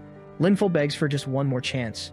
Gabriel Darius scolds him for ignoring his warning, fighting on his own and losing his account, questioning what kind of chance he expects. Lynful defends himself, saying he was caught by surprise. He demands a new account, promising to obey him from now on. He then yells that there must be a way, either by taking another player's account or getting an account creation pass. His brother calls him shockingly ignorant for an active player, saying it's embarrassing they're related. Gabriel reaffirms that the rule is one account per person. Once it's lost, you can't create another. Two men grab him from behind as his brother declares his time is up and asks if he wants to waste any more of it. As he's restrained, Lynful wonders if this is really his end, since even that unknown player got an account. He struggles, screaming that he'll handle everything himself and telling the men to get out of his way. Gabriel simply adjusts his glasses as he watches the scene. Lynful is thrown out of the building. One of the men says he's tired of cleaning up his messes and tells him not to come back. Lying on the sidewalk, he mutters that those scumbags didn't even have the guts to look him in the eye before. A man approaches and asks if he is Lynful Darius. He tells him to get lost if he's there to beg, saying not to make his mood any worse. Ruga then pulls out a knife and says he's here to help him. Lynful's expression changes as the man suggests he might need their strength. With a smile, he reveals a photo of Ryuki and invites him to hear his offer. The young man reads a document and asks if everything written there is true. Yigun finds the situation with the game's developers and administrators pathetic. Shizuki reveals a secret pact between the Linza Guild and Lacia Soft while taking an item from a box. He calls the pact to hinder progress in the gods game ridiculous, and the young man identifies Lacia Soft as the target. Ryuki questions if it's really worth facing a corporation that monopolizes the development of resources that sustain the world. But Shizuki states that they were once pioneers and are now just an obstacle blocking the world's progress. Ryuki says his frustration seems a bit hard to understand based on that alone, and Shizuki reveals he is the sole survivor of Incident 707. And he continues, explaining that what caused the plane incident back then was a game item from Yigdrazle. Shizuki concludes that Lacia Soft was behind that event, and he confirms he's almost certain of it. Ryuki then realizes the proposal goes beyond just stopping Linza and asks if they plan to shut down World of Phantasm itself. Shizuki questions the need for a game with so many problems, even if it provides more than half of society's resources. He claims that Lacia's new game titles are low quality, and that even the resources from their only successful one are slowly running out. Society may be stable now, but he questions if Radia can produce another hit in the next 5 or 10 years. Ryuki reflects that the Demon God's Tower remains unconquered, while the Linza Guild plans to dominate it, but Wolia's idea is to shut down the platform. Yigan encourages his master to proceed, as he finds it hard to tolerate the existence of such a problematic game. Shizuki says he will consider the matter, but reminds the young man of the reason for his visit. With a smile, Ryuki asks him to hand over all the mods. Going up the stairs, Yigan reports that he has checked the 13 mods and that the disguise mode seems useful.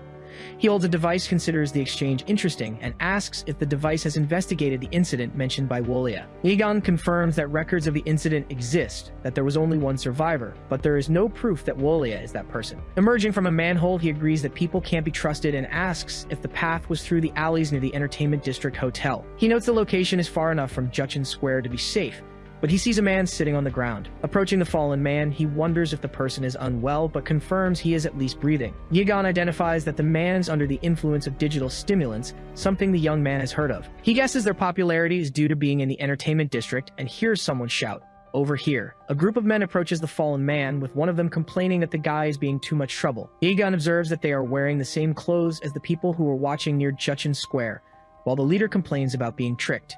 Hiding, Ryuki wonders if Wolya tricked him about the route being safe. The leader confronts the fallen man, saying it's impressive he ran all the way here after ditching their merchandise. Then he attacks him. The leader scolds the fallen man and orders his men to take him away. He asks his subordinate if he lost the target. The man apologizes, but the leader reassures him, saying the client only asked for surveillance for now and that Wolya is very cautious. Hiding, the young man overhears the mention of a client and the order to keep watching Juchin Square. The subordinate insists that just watching the building won't help them find them, but his superior tells him to just obey for now. The leader then asks if he understands what it means to put in effort, and the man immediately agrees. Yigan comments that Wolya didn't set a trap. The young man tells him to be quiet, as he doesn't want to cause unnecessary trouble. He asks the device to guide him through the least crowded route possible. The young man walks towards a door. He opens the door. He looks inside the motel room. Upon entering the room, he wonders if it's just his imagination. He throws himself on the bed, saying he's exhausted. Lying down, he comments that after weeks in the god's game, he couldn't even remember the last time he lay down in the real world. He remains lying on the bed with his arms outstretched. Suddenly, a sword tries to strike Ryuki. The bed is sliced in half. Ryuki lunges forward and attacks the mysterious man with a blade at the same instant, but the intruder's body vanishes. He looks back with a smile and questions if the attacker used a Yigdrazle item. The intruder jumps out the window, but the young man shouts that he won't let him escape. He sees the enemy didn't get far and that he just needs to follow the trail he left to catch him. The device detects invisibility and the young man runs, stating that without his intuition, he wouldn't have even noticed. He sees no traps and notices the trail leads around the corner to the right. With a smile, he confirms the target is nearby. He states that continuing to run is a waste of time and tells the other to reveal his identity. The man asks who sent him, mentioning Black Cobra or Iron Blood. He then raises his sword, preparing an attack. A huge blow is launched and Ryuki dodges. The device comments that the weapon's power is impressive, but the young man knows the weapon is excellent. He tells his opponent that his swordsmanship doesn't match the sword's power and asks if that isn't his main weapon. Then he suggests the man put that item down first. Ryuki strikes his opponent's hand with his sword. The weapon falls to the ground. As the man's disguise fails, the young man says he'll now get a good look at his face.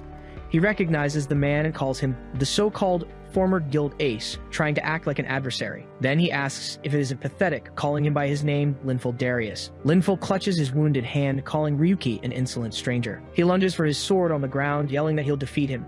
But the young man hits him first with a punch to the face. The impact sends him flying back, making him crash hard onto the ground. Ryuki then picks up the sword and asks where he got such a terrible Yggdrasil item. He says that while he can't use its skills like the owner, a piece of junk like this is more than enough for someone like his opponent. Lynful calls him a bastard again. Then he turns and starts running, and Ryuki questions his escape in this situation. He prepares to advance, stating that it wasn't a wise choice. Lynful runs, calling him a crazy monster, but tells himself there's still a way out. Ryuki watches him intently. He runs into a crowded street, thinking that his opponent is still an unknown after all. In the crowd, a woman recognizes Lynful, and a man points to the marks from the fight on his hands, asking who his adversary is. Ryuki appears on the street with the sword. People identify him as Ryu 7017, the unknown who clears the deep sea escape. Someone comments that he recently defeated Lynful in World of Phantasm and wonders if he's fighting in real life too. Lynful claims that an unknown trying to attack a gold is a crime beyond the worst of crimes. He points out the scene to the crowd, an unknown wielding a weapon chasing a wounded gold. Then he taunts him, saying an unknown's testimony has no legal weight and asks what he'll do now. Ryuki throws the sword on the ground and tells them to arrest him. He then argues that if an unknown attacked him, it would be self-defense for him to fight back right there.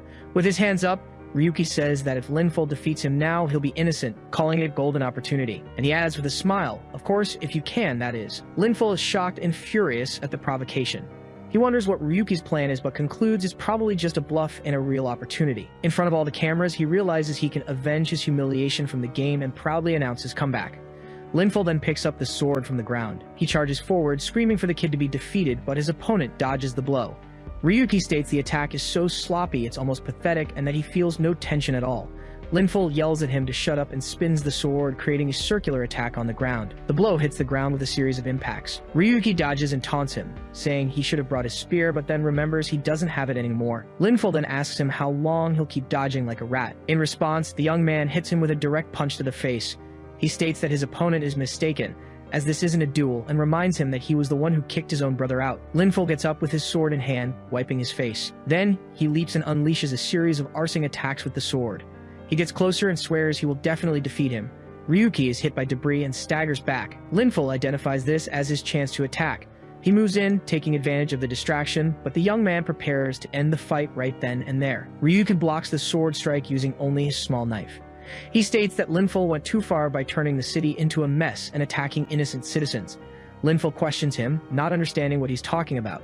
He denies attacking any citizens, but Lynful's previous attack had actually been aimed at a civilian, forcing the young man to intervene and protect her. A man yells for everyone to run, warning that Lynful is out of control as he helps an injured person. Amid the chaos, Lynful wonders if he was the one who caused all this destruction and hurt people. He then accuses the young man of obstructing his view and asks when that happened. He screams, questioning when all this chaos started. The reflection of a camera flash appears in his eye. A bystander points to the recording, calling Lynful a psychopath and stating that it's over for him now. With several phones filming, people question how Lenza could ever consider a man like him their ace. Lynful tells them to stop, but the young man asks if he really thought the media would be on his side. He continues, saying that now that he's wielded the sword in front of the media, he's the one who's going to end up on the news. The man attacks again, and the crowd screams to get out of the madman's way. Lynful tells himself this is all the Unknown's plan, and that if he just defeats him, everything will be resolved. Ryuki congratulates him amid several eyes watching him in the darkness. Lynful's face contorts in pure terror. Ryukai emerges from the dust and says that his opponent's journey ends right at this moment. Then, he asks if he still doesn't remember his name. In a flashback, Lynful accuses him of talking behind his back and forgetting his own worth, but he still congratulates him, as his time was coming to an end. Back in the present, Lynful finally remembers the name and screams it in fury. A breaking news report covers the incident that plunged the city into fear the previous night. The newscast reports that Lynful Darius has been arrested and that the whereabouts of Ryu 7017 remain unknown. A man in dark glasses approaches the guild leader and asks if the press conference went well. With a grim look, the leader announces his plans from that moment on. He declares that he will mobilize the entire Linza Guild, and they will spare no means or methods, even if it means paralyzing the entire world of Phantasm. He vows they will find Ryukai, no matter what, and that he will handle the matter personally. A man announces the start of the Linza Guild's emergency press conference. He declares that Lynful Darius was expelled due to internal affairs and that the incident is unrelated to the guild. Meanwhile, Lynful is seen behind the bars of a cell. Reporters question him about Lynful's account being deleted and the reason for the attack on Ryu 7017. The guild leader explains that they investigated the player, Ryu 7017, who had declared war on them. He mentions a power that forcibly deletes data from the game's labyrinths, an ability that can be used in other games as well. Based on this, they judge that Ryu 7017's very existence was a risk factor and are using all of the guild's resources to subdue him. The reporters continue to snap photos during the conference. The man then declares that the Linza Guild will protect the world of Phantasm from the clutches of Ryuki. 1 month after the announcement, online comments mock the guild for not having captured the player yet. Someone types on a keyboard while reading comments that Ryu 7017 is in hiding and that there are no new videos. The person slams their fist on the table, frustrated by comments accusing them of being a Linza member. A woman wonders what Ryuki has been doing for a month without posting any videos. A young, red-haired woman enters and asks what Laguna is mumbling about, and she greets her, asking about the guild leader. The girl replies that Gabriel went to meet that pig and complains that the guild works them to the bone. The red-haired woman stretches, complaining that things have only gotten busier lately due to the vice leader's absence and the increased workload. She blames it all on that Ryu, saying Lynful lost carelessly and questions using all their manpower to capture him. Laguna wonders why they're making such a big deal about an unknown who won because of a bug. She stands up and says the other doesn't understand, as Ryu 7017 is on a different level and his existence defies common sense. The red-haired woman asks where this amazing guy is now, accusing him of just causing trouble and then hiding. Laguna replies that only Ryu 7017 himself would know that. She suddenly looks to the side, noticing something on her screen. A notification for a new video pops up on her screen, and she wonders what it is. At the top of the Racia Soft headquarters, someone questions if they still haven't dealt with Ryu 7017. The guild leader apologizes, but the other man says apologies are useless and reminds him of his order to handle the matter in reality. He complains that they are fighting a mere unknown, regardless of whether they call him a bug or a cheat. Duke Stivero Racia, the CEO of Racia Soft, asks if he overestimated their capabilities. The CEO comments that resource mining is declining and that the Linza Guild's management is becoming more disappointing by the day. The guild leader apologizes again, but the CEO states he's losing his patience with that obsolete junk. He then says it would be inconvenient for World of Phantasm to collapse now, at least not until a certain project is complete. The CEO offers to present the future of Racia Soft, a masterpiece that will reshape the entire gaming industry. The guild leader watches intently and questions what it is. A video notification appears on his screen and he recognizes it. On the street, people comment that the unknown has resurfaced and wonder why he's back. In his video, Ryuki introduces himself to the viewers after destroying a god game. He mentions watching the Linza Guild's press conference, where the leader called him an enemy of society. He finds it funny to be called that and says he'll crush World of Phantasm soon. Today's video is just a preview of what's to come, featuring the same thump builder. He explains that the place, once popular, was abandoned due to poor management, and that abandoned game labyrinths are usually shut down. He then questions in which cases game labyrinths are shut down. The first case is when resources run out, as games considered masterpieces usually have abundant resources. He contrasts this with resource mining in World of Phantasm, which is in sharp decline. The second case is when the number of users falls below a certain threshold, which would have also closed this game soon. Then he announces the third and final case, commenting on how timely his appearance is. He introduces the Thump God Cube, the divine entity that creates the labyrinth, and the reason the game became junk. He then materializes a weapon in his hand. Holding his sword, he announces he will destroy the Thump God Cube.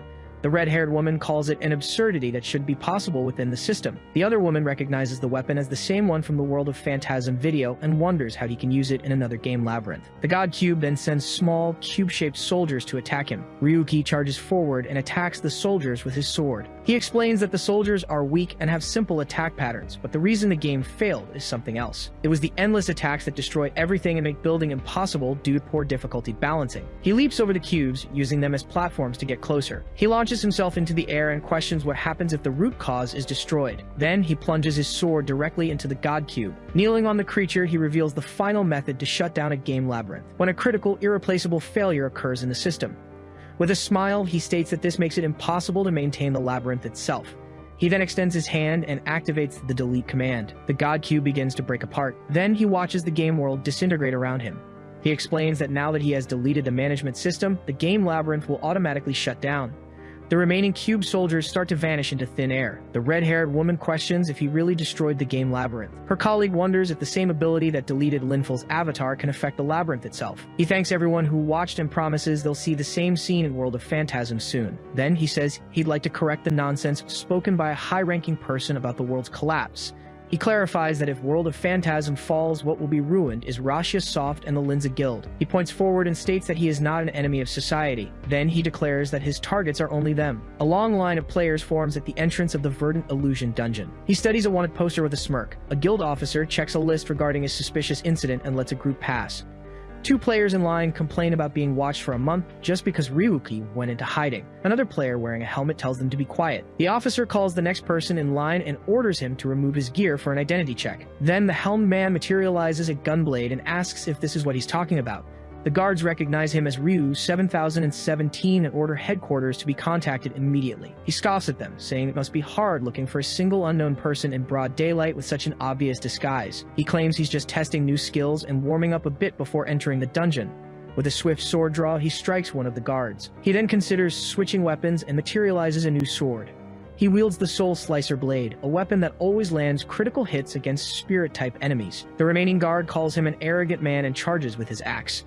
But Ryuki stops him with a direct blow. He turns and prepares to strike as the guard falls defeated to the ground. The guild officer wonders what he's been doing for the past month, as those skills aren't from World of Phantasm. 1 month earlier, Ryuki decides to stay out of World of Phantasm for a while, since the Linza Guild has started making moves. Egon questions him for coming to the game Labyrinth, and he explains that he needs to test if he can break it and obtain new skills. He then enters the game Celestial Dragon Blade Online, stating he needs a new power. He faces an enemy on a mountaintop seeking enough power to avoid losing to the Linza Guild and Garcia Soft. But a "You have been defeated" screen appears as he lies on the ground. The same defeat screen pops up again, and once again he is defeated in the game. An older man laughs, saying that even after so much suffering, he came back for more. The Sword Demon, the final boss, offers to show him the pinnacle of the path he has achieved. Ryuki then punches the ground in frustration. He thinks there must be a way to win, even without strategy guides for a dead game. He decides to use the random box, but his device reminds him that the points are for upgrading skills. Then, he gets an idea when thinking of the phrase "by any means necessary." At the final gate, the Sword Demon laughs and says he doesn't know when to quit. He asks if he doesn't realize it's pointless to keep trying and that the ignorant should know their place. Ryuki enters the gate and replies that he's heard his lines so many times he has them memorized. He challenges the boss to a fight, telling him to cut the chatter. The Sword Demon calls him insolent. He charges forward, questioning how a fool who barely survived dares to insult him. Then he unleashes a series of area of effect attacks to see what the young man is made of. Ryuki dodges his attacks. The boss closes in and asks if that was all he had, just an empty boast. He blocks the sword demon's strike, and their blades clash. The boss praises his ability to cross swords with him and prepares to show the true power of the celestial dragon blade. But a grenade explodes right in his face. He's thrown back by the blast and accuses him of using an unexpected trick with a bomb disguised as a pine cone. The young man reveals several grenades and the boss calls him a cheater. Then he throws all the grenades, which explode in succession. The sword demon questions if he thinks he can defeat him with a mere toy. He notices the smoke and asks if it's poison, but boasts that he's immune to all types. The young man puts on a gas mask and says that it's not poison, but it will be perfect for his opponent's keen senses. The boss covers his nose, complaining about the stench of the skunk gas bomb. He calls him a vile individual and asks if he's mocking him as he attacks. The young man equips sunglasses and earplugs as he throws flashbangs. The sword demon is stunned by the flashes. He claims that even without sight or hearing, finishing him will be nothing and prepares an attack. The boss focuses to strike. The young man's device questions if its master is human, but he replies that he just followed orders not to hold back. He explains there was no way the boss would know how to counter grenades and guns in a martial arts game. The other players recognize him and wonder if that's the dragon's key skill from the recently shut down game. He then turns and sends a message to Gabriel before entering the dungeon. He comes face to face with the boss monster, the ruby tree spirit Lebanon. The creature lets out a terrifying shriek. A small creature, a shadow dragon named Ramut, is summoned. He comments that despite its appearance, that's one scary creature. Igon congratulates him on breaking the dungeon record, and he believes his other summons will become useful. He then mentions the name Azia and says it's time to go as there's nothing left to see there. Agon calls out to him, and he replies that he already knows while standing in a portal. With a smile, he comments that it was one grand illusion.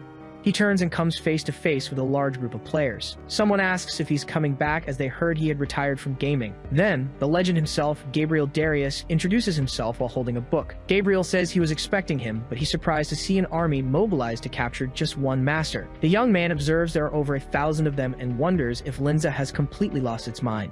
Gabriel then calls him by his name, Ryuhui, and says he has a proposal for him. He questions if threat would be a more fitting word with all these men around and tells Gabriel to get straight to the point. So Gabriel invites him to return to the Linza Guild, promising to revoke his unknown status and guarantee him a gold position. Ryuki asks if the position of the guild's heir even makes sense for him.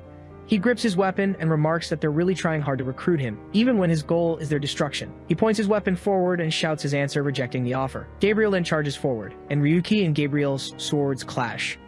To celebrate the decision, Gabriel reveals he knows about the hospital where his mother was admitted. He then reveals that the cause of his mother's passing wasn't natural, leaving the young man shocked. The young man shoves him back, questioning if he really expects him to believe that. Gabriel states that it's something he can verify himself and that he has fulfilled his purpose there, which was to suggest and confirm. He comments that the skills and items that didn't exist in the original game system are quite intriguing. Gabriel announces they will leave for today and that he'll be waiting at the top of the tower, but the young man questions who gave him the right to decide that. He then uses his skill to fly and says he'll wait for him, if he can get past all those players. He flies away and declares to all the Linza Guild members that whoever defeats Ryu 7017 will receive the same offer he just made. Gabriel believes it's impossible for one person to face 1,000 opponents, no matter how extraordinary their powers are. He plans to uncover the secret of the young man's power as soon as he's subdued, but a huge explosion from below sends several players flying. An enormous beam of energy shoots up towards Gabriel. Ryuki calls out to Gabriel as his new weapon emits smoke. He then says Gabriel got it wrong and asks who said he was done here. Some players on the ground wonder how he managed to defeat hundreds with a single blow, while others urge everyone not to panic. One of the players shouts that they can get him if they just overwhelm him with numbers. An archer orders everyone to use ranged attacks. A shower of attacks is launched in his direction with the promise that the final blow will secure the guild's leadership. The young man faces the approaching onslaught. The multiple attacks collide in a massive explosion. One of the players looks at the smoke and asks if they got him. Then the dust settles, revealing no one is there, and one of them shouts that he's gone. A player questions how he could have used a return stone, which takes at least 10 seconds to activate. Another suggests it might have been a logout and orders everyone to stay on guard, as he will reappear in the same spot. Gabriel watches the scene, finding it unbelievable that this is even possible. He acknowledges that Ryuki got him this time, but states it won't happen again. Elsewhere, Ryuki comments that the fight was fun and promises to finish off Gabriel and the tower next time. He then turns to continue with his plans. He reveals he got 2 new SSR skills, Limit Break and Enchantment.